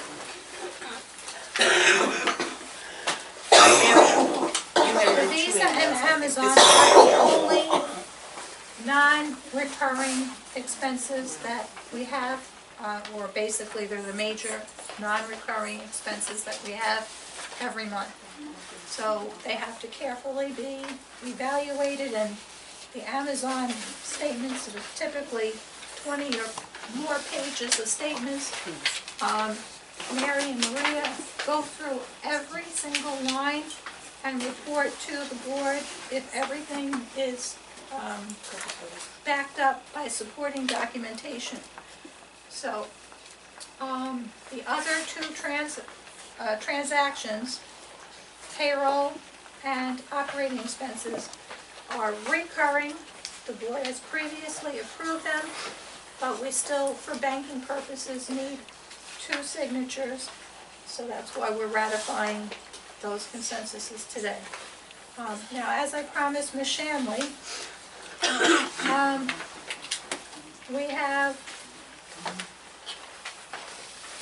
after the special meeting of June the 9th, we did not have a unanimous decision to ratify the contract which I had been authorized to sign on January 24, 2016 with the law firm of Thomas Strohan.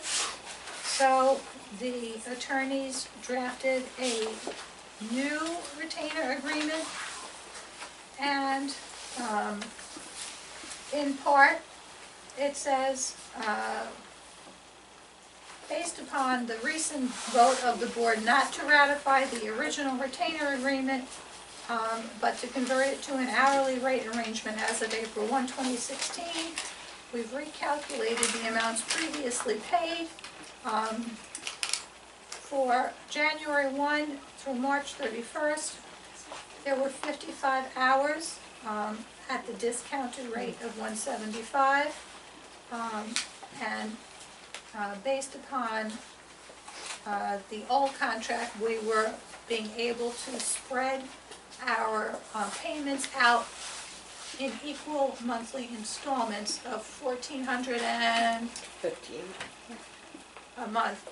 Now, since we don't have that contract to spread out the payments equally over the 12 months, we should have been billed $9,625. We paid $5,833.32, and the library owes for that period an additional $3,791.68. For the period of April 1st through April 30th, the lawyer spent 1.1 hours, and that generated an additional $27.50. They have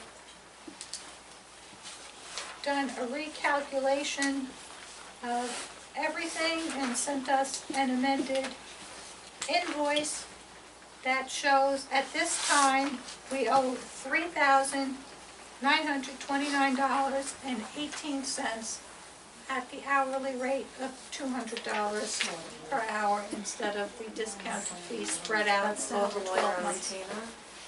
That's to have this lawyer on retainer? No, that's the new way that we voted because we took them off that retainer. Here's the background. We were asked to vote on a contract with this law firm to the rate of $17,500 a year. I thought that that was excessive for a library of this size, so I voted no. Because we have to pass everything by a unanimous vote, even though initially the rest of the board felt that that was a legitimate vote, subsequently it was illegal because it was not unanimous, and therefore the contract was invalid. And when I looked, I was upset when I was in Florida in February, and the lawyer calls me up to ask me whether I'm willing to Skype. Now, to me, that's misuse of public funds. And every time she sends an email, there's a charge.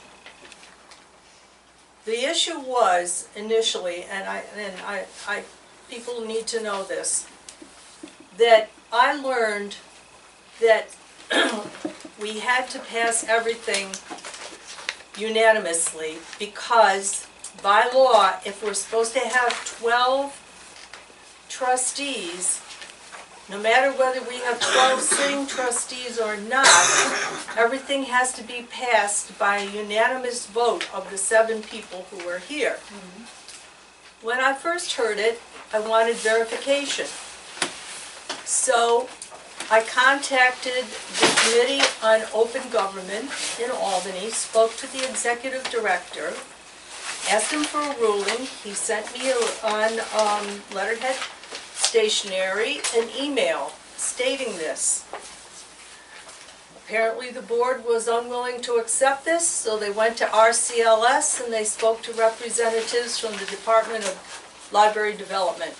They brought the lawyer, and that cost the library $600 to, in my estimation, get an answer that they already had. Now, if they questioned that, it seems to me you could call up the Committee on Open Government, or you could speak to Robert Hupsher, or you could speak to the DLD. But in my opinion, you don't need a lawyer to sit there for 3 hours at $200 an hour. I have a real problem with that, and I think the community needs to know it. In all fairness, Pat, we had a lot of other questions too, which was why State Ed was conferenced in on the call with RCLS. That's We had a lot of questions. fine. What do we do if we want to dissolve the board? We had a lot of questions That's that right. we I appreciate, brought up I and we And we spent spent hours hours with. there, And that's, each of I- us also. I and that's why appreciate, we asked our attorney could to go I with us. please continue? I thought you were finished. I appreciate what you're saying, but I still contend that it did not need the presence of a lawyer when you had the Division of Library Development and the director of the Ramapo Catskill Library System. Here's another, attend executive meeting of trustees, another $600. Review a law section, $100. I mean, to me, this is totally outrageous. It's things, review documents in preparation for an RCLS meeting, $100. I had a total of $1,920 that I felt was unwarranted legal expenses. So instead we're spending 4,000 more. Well, you can say you're spending 4,000 more, okay, because you're paying more for it, but maybe you'll use it a little more carefully. I'm not saying that we don't need legal advice, but you don't need legal advice in all of these circumstances. When this money could be used for programming, like for this turtle Being used players. now for the extra Yeah, months. $250, this would have covered almost 8 of those programs. At this time, since we did not have the required number of the trustees on the board, and it was limited to 7, therefore we made it necessary to be unanimous. And I And want to then, say, excuse me, then, what word comes from Albany or from anywhere else is not the word of Bible, it's not the word of prophet. No, it's So- law. Well, we have to verify It's it. law. We have to verify it. Yes, They law. say it is the law, but I don't know the law. I'm an engineer, Call I'm them not up a and lawyer. talk to them, that's what I So, did.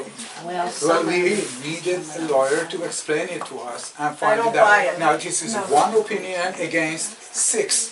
okay, I There's want, one, that you had the So that- opinion of the executive director of the Committee on Open Government. His It's word law. is not the law. The law It has is to the be law. explained by somebody who has expertise I'm not in the gonna- law. I'm not gonna get into the law, but Okay. I suspect that the reason the attorney called you, well, first of all, I don't know how to reach you, but I sat at that table, as did Barbara, and half of us sitting there saying, we're not Skyping.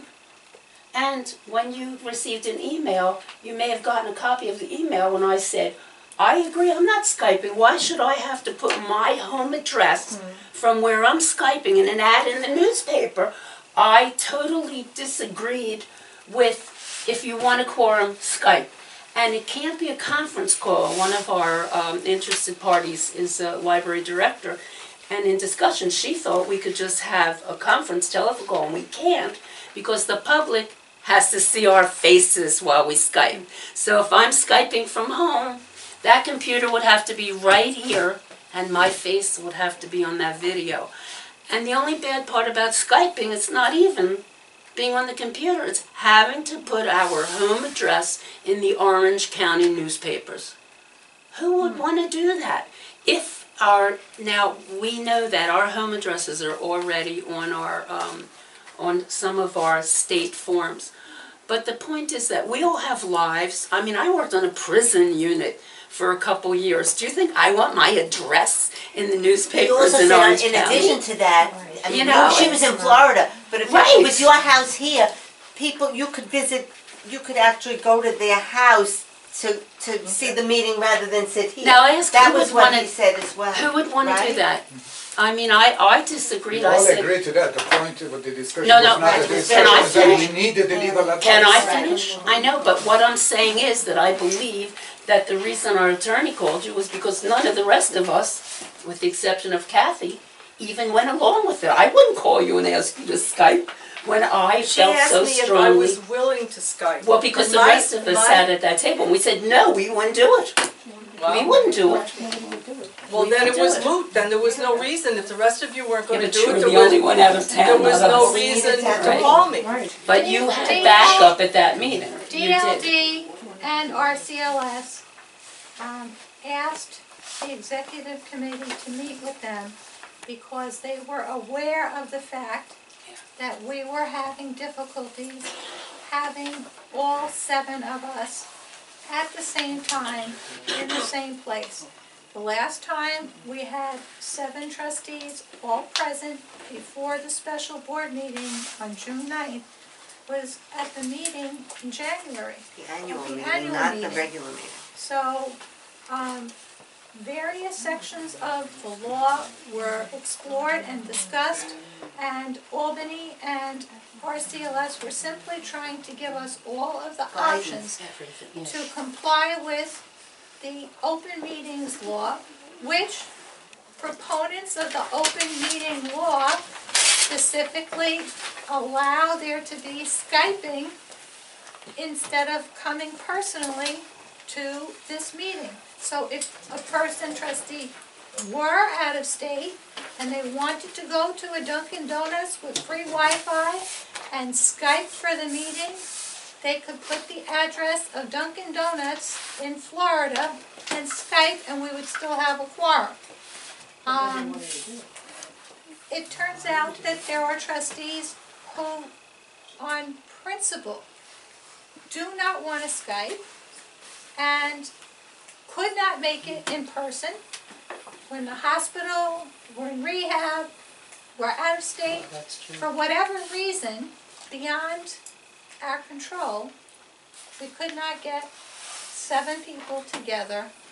And I just want to say, and Marilyn will attest to this, I think, that I probably spent aggregately weeks of time trying to get 7 of us together day after day after day after day.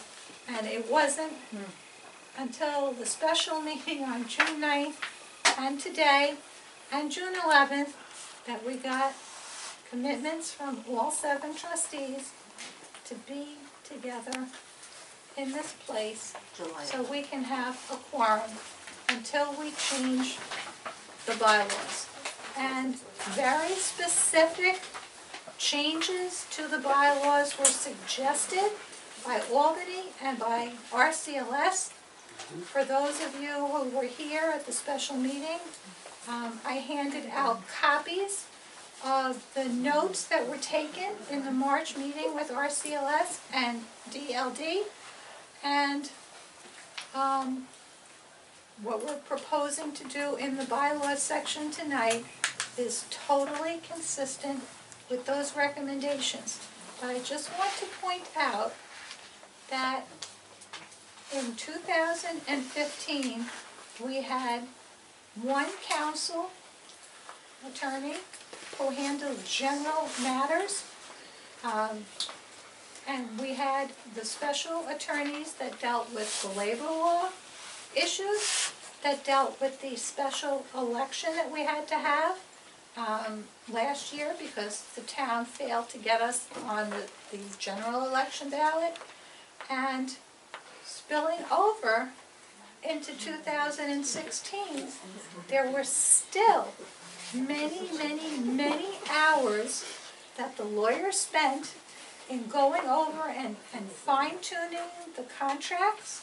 There were multiple side agreements with the union, and after all those agreements had been signed, we found out that since we didn't have 7 people approving all of those contracts at the same time, we had to ratify all those union contracts and side agreements at the June 9th special meeting.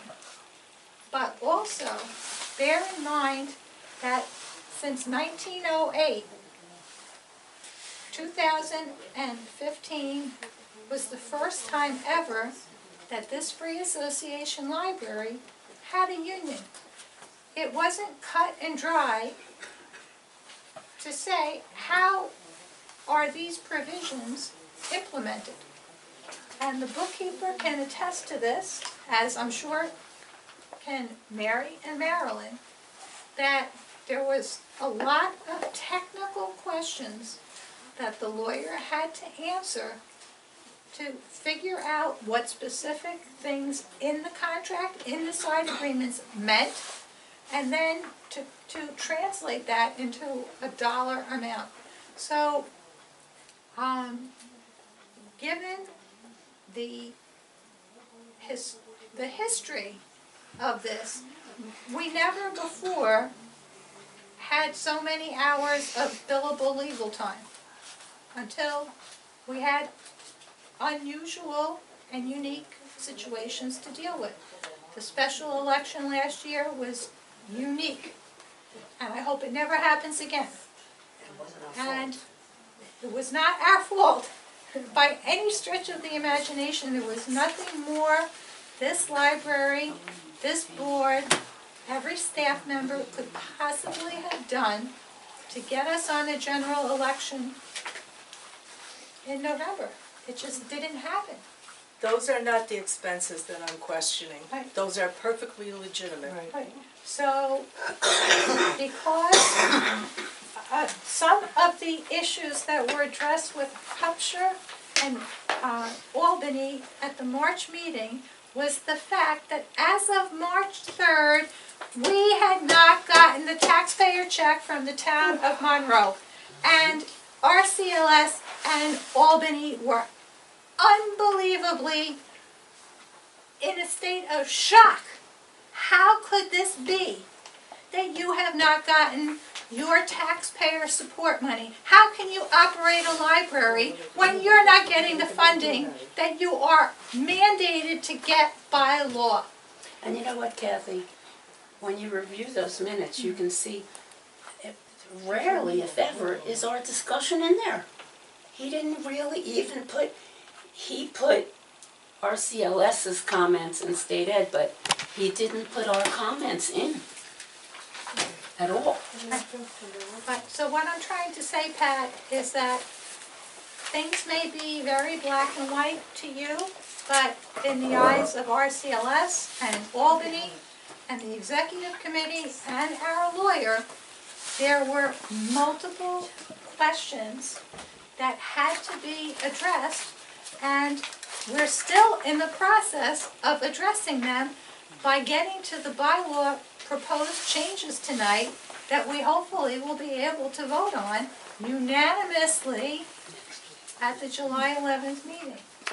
So we appreciate everything that you've addressed, and we're going to be asking now. I don't have enough copies for everybody, but if people want me to make more copies, I will. There's the amended retainer agreement, and I'm going to ask for a vote to authorize me to sign this retainer agreement, consistent with the special meeting vote. Who's making the motion? You making the motion? I'm asking for someone to make the I'm making motion. the motion to approve the new contract, I'll second it. which is based on the hourly basis. I'd like to know the terms of the contract before I vote on it. Okay, so here it is.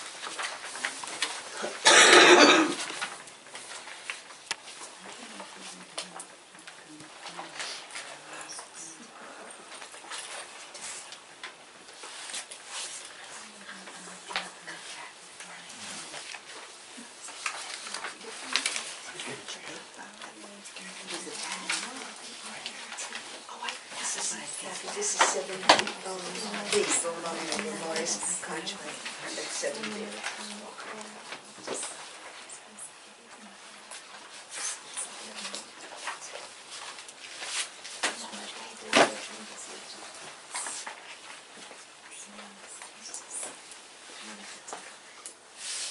So, in other words, according to this, you're agreeing to a rate of $200 an hour plus $90 per hour for paralegal services, but there is no expressed amount in this contract that, like in the previous one where it was $17,500. Right, we have been given a discounted hourly rate based upon the estimate that we would spend 100 hours of billable time. So that contract was rescinded at the special meeting, and now we will simply be paying on an hourly basis. But as of March 31st, 55 hours had been spent already. April was only 1.1 hour. I don't remember, Mary, how many hours for May. I think it was It was point .65. something, yeah, it was point six five. Not even Yeah. 1 hour Or for point May. 55, so. Well, you could have an 5.5. hour for June because I had to contact her. Me too. Okay. So, I think that I'm willing to vote for this as long as people are thinking about the expense when they're asking for legal advice, rather than just saying, oh, we have $17,500 that we can spend, so let's have them call Pat Shanley and ask them if she wants to Skype, or have Laura sit down and watch a videotape. okay. Any So other? what do you vote? Are you voting that there's no contract? because- No. I'm You know, voting. this new already retainer. is in effect. Is there any further comments or discussion about the motion? I don't Question? This is for the wait. revised. Well, I wanna see, can I see the revised again? We It's didn't, $200 an hour is the Right. revised. we didn't pass the contract at the last meeting. I thought that the higher amount already went into effect. No, they had to. They gave us a recalculation. This is the amended contract at $200 an hour with no minimum number of hours guaranteed. So you're making a motion for that? The motion was made, seconded. Is there any further discussion? Okay, call the question. All in favor of signing this new At revised $200 an hour? contract? No. No, I don't vote for it either. Wait, I have to get, wait a minute, okay. Are you Who's in favor? Who's in favor? Wait a second, It's like throwing money away. But we are not paying anything unless we call him, we use those one hours. second. You were throwing money away before. But look what you have to pay up front. No. Yes. He Better says to it's a pay deal. $200 that you need instead of $175 for advice you don't need. Yes or no? Yes, no problem. No? You know? Right. She said no. No, okay, I didn't hear. So you want, you put your no, Denise's no, and Barbara's no. Okay. Okay, so at the current time, We have there is nothing. no contract, and we have, as part of this packet, an amended June 14th invoice to pay them $3,929.18, which I make a motion to pay because this is consistent with the prior retainer agreement from January that was canceled on June 9th, and it is consistent with the reversion from the discounted hourly rate to the higher hourly rate. That was the consequence that was Well, we have to discussed pay at that. the special meeting of June the 9th. I'll second that motion. Okay, any discussion? All in favor? Is that I would like to unanimous? place the other proposal up again, because I think that Pat said that if we were careful or something, she just didn't like the way that bill was, that we should ask them to go back to the original retainer. I'd like to re-vote on the one that we did June 9th.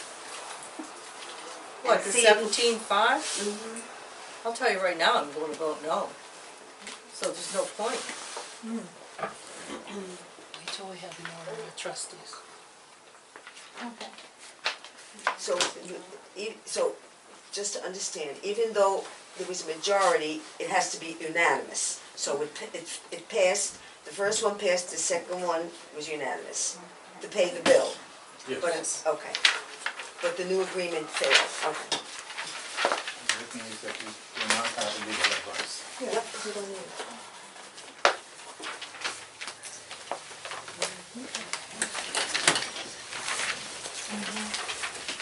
Okay.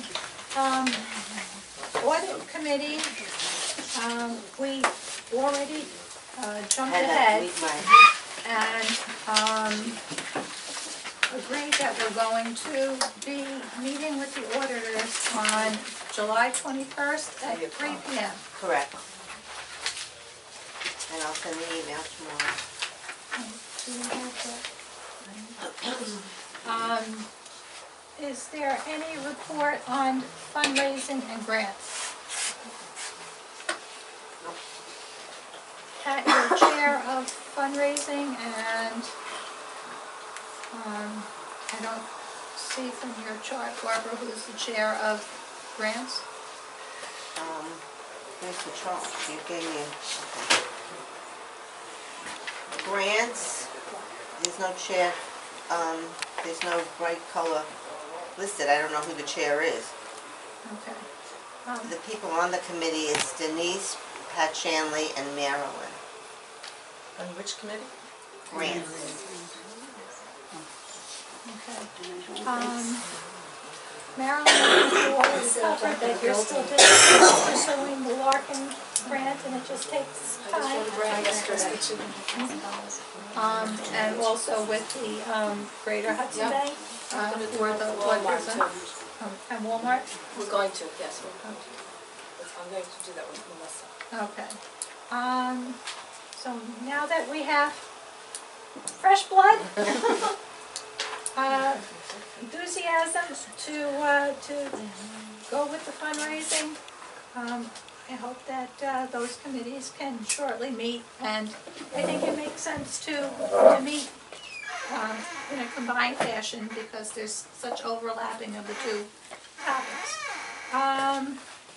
Library operating, the chair is Me. Barbara, And we haven't met, but we have to plan something for the budget. We're gonna get together with, and can we also finance and audit. plan a meeting to go over the tutor, multi-purpose room, bulletin board, and user behavior policies? Yes, I was going to ask, you know, we have a lovely person on the board that is experienced in policies that's not on this committee. I wonder where she is. But maybe you'd like to sit in with us on the policy part. I don't know. You'll see.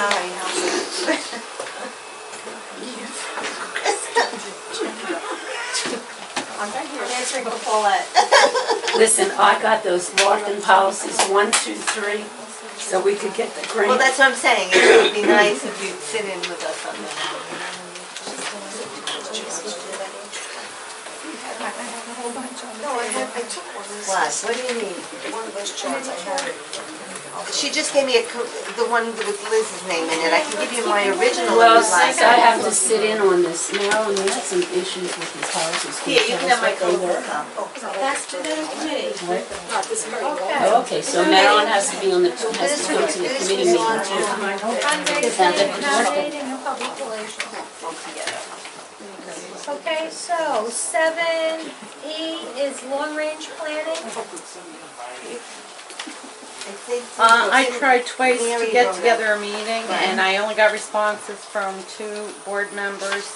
So, we ended up, we didn't have a meeting. Came to the meeting that never Well, I think you have Yeah, Sandy, Hormos, and Denise on that committee with you. I thought it was everyone on the board at one Steering, point. actually. I think it was at one of the meetings. I was on the committee too, but I had, you know what I had to do on Tuesday. Yeah, no, I always heard from you, yeah. I let you know. That's why I didn't answer. And I know didn't it's think very was hard on it, to, yeah. And Dave, We need to move this along. It's 10 after 10. Okay, so, I'll try again. Last okay, year. but the people on long-range planning are Sandy, Hormos, Denise, and yourself. And Hormos is the chair, so please work with Mary to make the meeting. well, he answered her right away, if I'm not mistaken. 7F is buildings and grounds. I think Marilyn has covered a lot of that in her director's report. Is there any other information that, Paulette, you'd like to add? Is there wood around? I would say that we're doing fine. We haven't had any, I'm touching wood, Marilyn. Buildings and grounds is very unusual in the way it works. Before the addition and after the addition, a lot of our meetings were actually held emergently online because something would happen and we had to make a decision within 15 and 20 minutes. So things have been good. I haven't heard from Marilyn in a while, and I hope I don't, nothing personal. No. But, I mean, it could be anything from an overflowing toilet Well, I'm not to gonna no call you heat for or air that. conditioning or something like I think that. we can take care So of we that. have to, well, I think you have to You get do approval to not- pay the bill. We do not want to be involved in all So, those things, believe me. So we haven't had any That'll hurt you. emergencies, and that's really what Buildings and Grounds, once the building project is over, we're back to Buildings and Grounds handles Yeah, just we emergency take care of building and grounds situations. unless, Although I did do a walkthrough with Mary. Mary and I actually are almost finished the disaster plan, and in walking in the electrical room, I did notice, because I had to do this when I worked for State Health, I had to do these type of surveys, that there was a lot of cardboard storage on the floor, which cannot be. no, I told them. And I there know was that sometimes it storage comes within again. 18 inches, and there were things that didn't belong in an electric room, and one of the tags was wrong. Right, so basically that was, but we're almost finished, aren't we? We just haven't had a chance to get together and pull it together. So I think next state report, we're gonna say, yes, on, do you have a disaster plan? Anything on public relations other than needing sadly to take Ian off of our chart? No? Okay. Carol and Marilyn, you two had agreed to be on that committee, and now Liz has joined, and Sandy, you're the board rep on that committee. Wasn't that last year? I hadn't heard anything all year. Wasn't that What committee is 2014 that? when we did Who's that? the chair of public relations? Public relations. Oh, yeah, no, I don't mind, I like PR, but I'm just saying, I have no problem being on No that. chair. It's How an can easy there be a deal. committee with no chair, with two staff members Who's on the it? chair? Not a staff member, we Where, No, you can't be a so. PR? we have to have a Oh, chair. If you want us to do that, you gotta have a chair. Oh, yeah. Liz, you wanna take a shot at it? Sure. Poor girl. So you're the chair? She knew what she was getting into. Did you sign up for that She one? came to meetings. And who, Marilyn, can you be the chair of the grants or no? I don't think I can. No, okay. Denise, would you like to chair that? Sure. I'll answer for her since she answered for policy for me. I'll tell you, yes, she'll do it. My grants ended at $200,000 last year, okay? That was my benefit. You're what? Yeah. My yes, benefit. yes. So are you saying yes or no to grants? She That's up said- to you, do it. Denise. For the She's saying, interim, I'll do it, yes, she's saying yes. Thank you. Okay, That's what you get for answering for me. so we're up to bylaws now, and I'm wondering if everybody has gotten the handouts. Minutes, do you want, should I attach it for revisions? Yes. If anybody doesn't have them, please. I don't believe I have it, it's more than one page. You wanna push this forward, or no, would you give us more room? Oh, no, yeah? There's a bunch of them. This is one packet. Yeah. Okay, so I didn't get a copy of that. Now, hold the copy, because when the minutes are ready to go, that should be attached also. I always can keep everything and it goes in the box. Oh, okay, yeah, but a copy should, So, it should go into the, again, attached to I'm the going to minutes. just identify the current bylaws that there are proposals to amend. The first one is to amend Article 1, the name and origin of the library. On the bottom, I took the current provisions from the website, and on the top, put the proposed change. The second one was a proposed revision to Article 3, Section 1, on trustees. Again, current provision on the bottom, proposed amendment on the top. The next, May I just ask the philosophy behind wanting to change from 12 to 9 if you have 6 or 7 people who want to come on the board, which would bring the number to almost like 13? when I finish identifying the things for the camera, for the video, I will Explain. open the floor to discussion. The next section is Article 3, Section 2, Associate Trustees. The next one is Article 3, Section 5, Vacant Trustee Position. The next one is Article 3, Section 6, Removal of a Trustee. And the last is Article 7, Section 5, on quorum. And I probably said it 3 times so far this meeting, but the only bylaws that Albany and RCLS said we must, mandatory, amend is the name and origin, Article 1, and the quorum, which is Article 7, Section 5. All the other ones are discretionary changes, and they're changes that have been discussed in board meetings. They're changes that were discussed extensively with RCLS and Albany.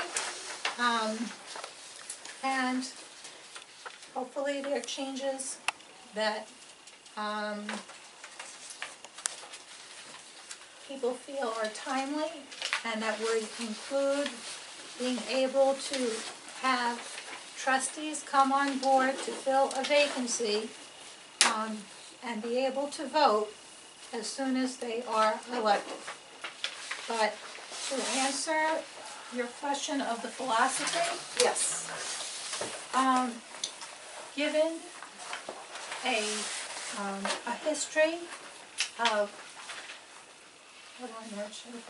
4 months of not being able to get quorum, it was felt very strongly by RCLS and by Albany that we needed to, A, reduce the number of trustees on the board, consistent with our amended charter, which allows us to have anywhere from 5 to 25 trustees, and B, that would automatically reduce the quorum from 7, the current number, to 5. And those 2 changes would enable this board to continue its very, very diligent pursuit of all the matters entrusted to it, and at the same time allow things to proceed so that as the current 7 trustees move away, like 2 of our staffers, beloved staffers, I don't know if Mary is here. Certainly Ian was much loved and appreciated by all of us on the board as well. But some of us are getting up in age, some of us are considering retiring, some of us are retired, some of us want to move, some of us have health considerations. So the idea is that when we can elect new trustees, that gives an opportunity for the current 7 members to weigh their options and to do what makes sense for them and their families. So If you lower it to 5 trustees, then is that what you're saying, to lower the? change 12 to 9 trustees in Article 3, Section 1, and then change Article 7, the quorum, from 7 to 5. And this was the RCLS recommendation. Well, in the minutes. actually, what our CLS recommended was, it says here in the notes, it says, if the trustees can get their board together with a quorum, DLD suggests they could amend their bylaws to change the procedure for putting people on the board, because they're in a desperate situation and they need more membership. And they also said, sometimes when there feels like there's roadblocks, there's a simple solution. If you put up a notification out to your community, if anyone wants to join the board, you might get quite a number of people. Then you would be able to bring your board back up to 12 members. At that time, you can vote on everything. Things would go smoothly, and that would also help with community relations. That's what the DLD He said. kept reiterating about putting notices up in the library, and we kept saying, we've had notices up in the library for years. So you have 3 people here, you had, last time you had 3 people, what, come on. I have 8 people here. And Robert, There's certain things they have to do, like attend the full meeting. And Robert Hubscher, who is the director of the Ramapo Catskill Library System, said, you have a lot of roadblocks. If you got rid of those roadblocks, you might actually get people joining. They don't want to go through hoops. Yeah, That's but why as we're I- trying wait. to change the bylaws. Right, and So as now I- we're doing it backwards. And You I, don't make as I it stated, law. as You I take people on, you take As people I on. stated, you're out of the As I stated an hour ago, I even forgot what I was gonna say. Okay, but I just want to say. As I that- stated an hour ago, he left discussion out. He didn't even put discussion, even his further discussion with us are not in these minutes. Okay. You have enough But people regardless- interested to go to 13. If you go down to 9, you're leaving out a whole lot of people who are very exactly. interested to join. Except We didn't there are get to- many people currently on the board Who are leaving, that actually. have obligations and commitments and conditions that do not enable us to continue necessarily to serve out the rest of our terms. Well, then all the So- more reason why you want more people to join the board, so you have a greater, To shadow the people who are on the board now. so you have a greater pool. So People, I just want to say that open floor discussion has not occurred yet on the agenda. This is a consideration for the board and for the executive director. We have these proposed changes. We're not voting on anything tonight. I had asked at the special meeting that anybody on these particularly identified sections of the current bylaws who wanted to make proposals, submit the proposed changes to me, and only the executive committee responded to them. And if there are any other proposed changes, they need to be brought up at one meeting to be voted on at the next meeting. when did you send that out? I don't remember seeing that. You sent something out It to was, the it was full board? at the special meeting, We had at least an hour discussion discussion about that, about the which bylaws. Right. sections of the bylaws needed to be Well, I knew revised. about that, yes. So, And one of the things I brought up at this meeting was, I said, okay, suppose we're doing good with 9. Can we just change our bylaws every other meeting? And he said, yes. Right. so if the changes are ratified unanimously at the July 11th meeting, there would be 9 trustees, and there would be a quorum of 5, and at the moment, we have 7 trustees, 1 associate trustee. The proposed bylaws would change that to make Liz a full trustee, and we would be interviewing at the next meeting other candidates, and as soon as there are new people, new blood, I hope, Roberta, that you hear me. When there can be new blood or younger blood, as you pointed out that we're very old and decrepit, we will be very pleased to consider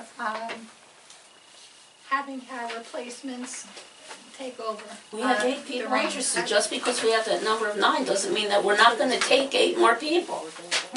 Is it one or the other, like, I will be a full member if the quorum's lowered? You've got to Because that's what it be, sounds like to me. she's got to be a full Could you member. let Because Kathy- the let issue Kathy is answer the you question, don't please? have enough people to vote unless you have a unanimous vote. You wanna get Doesn't have anything to you do wanna with get quorum, 6 Liz. associate trustees on who can't vote and you're in the same spot? Come on.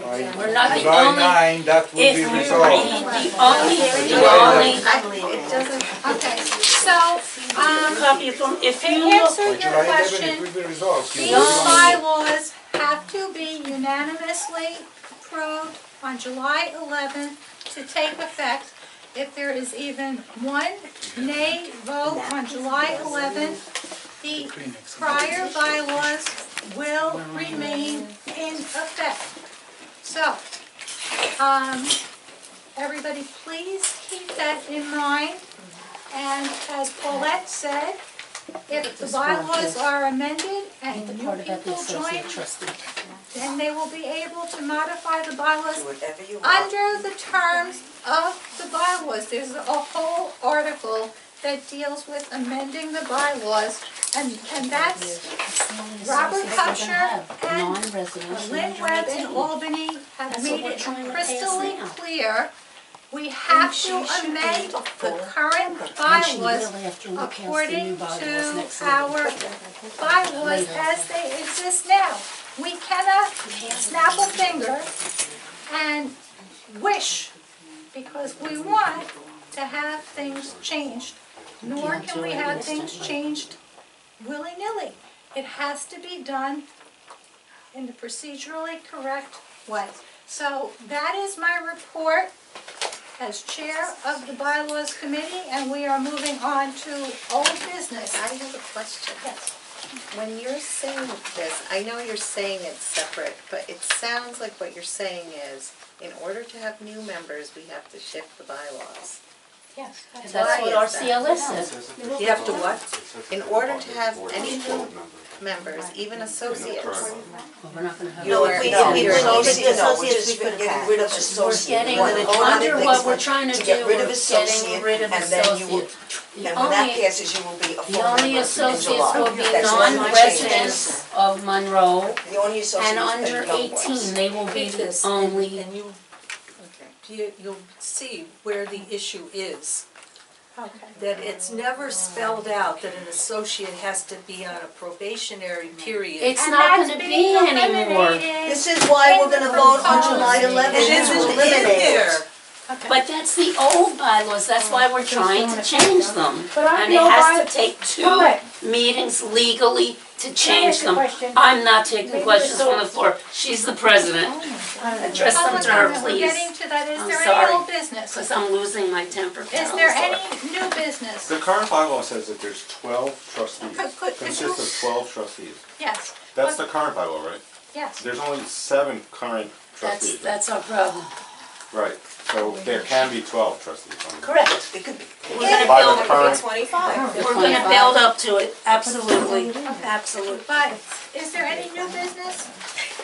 Any good and welfare that hasn't been covered by Marilyn? And those of you that are rolling your eyes, perhaps you need to take a break and rest your eyes and then come back. Thank you. Okay, at this time, do I Well, I know have exactly who's a rolling their eyes. motion No, this is to not. go into executive session to discuss a salary and personnel issue? Sure, Sandy, second, Paulette, yes. all in favor? at 10:30. Unanimous. 15 minutes. We're gonna have open floor after this discussion, so could I ask everybody in the room, other than trustees and Maria, to please, close the doors and wait outside? We would like to know how long the executive session is likely to be. About 5 minutes. Thank you. Everybody know a motion was passed in executive session to make a salary adjustment to one staff person's salary. The details have been conveyed to the bookkeeper, and that increase will be effective with payroll number 15. We have open floor discussion. Is there any more open floor discussion given the time of it being 10:45? Do they know that the meeting was not? Yeah. They're coming in. Okay, all right. There being no further open floor discussion, is there a motion to adjourn? Motion to adjourn. Who seconded? Me. All Who made it? Denise made it. All in favor? Unanimous. See everybody. July 11th. Thank you, everybody. Thank you.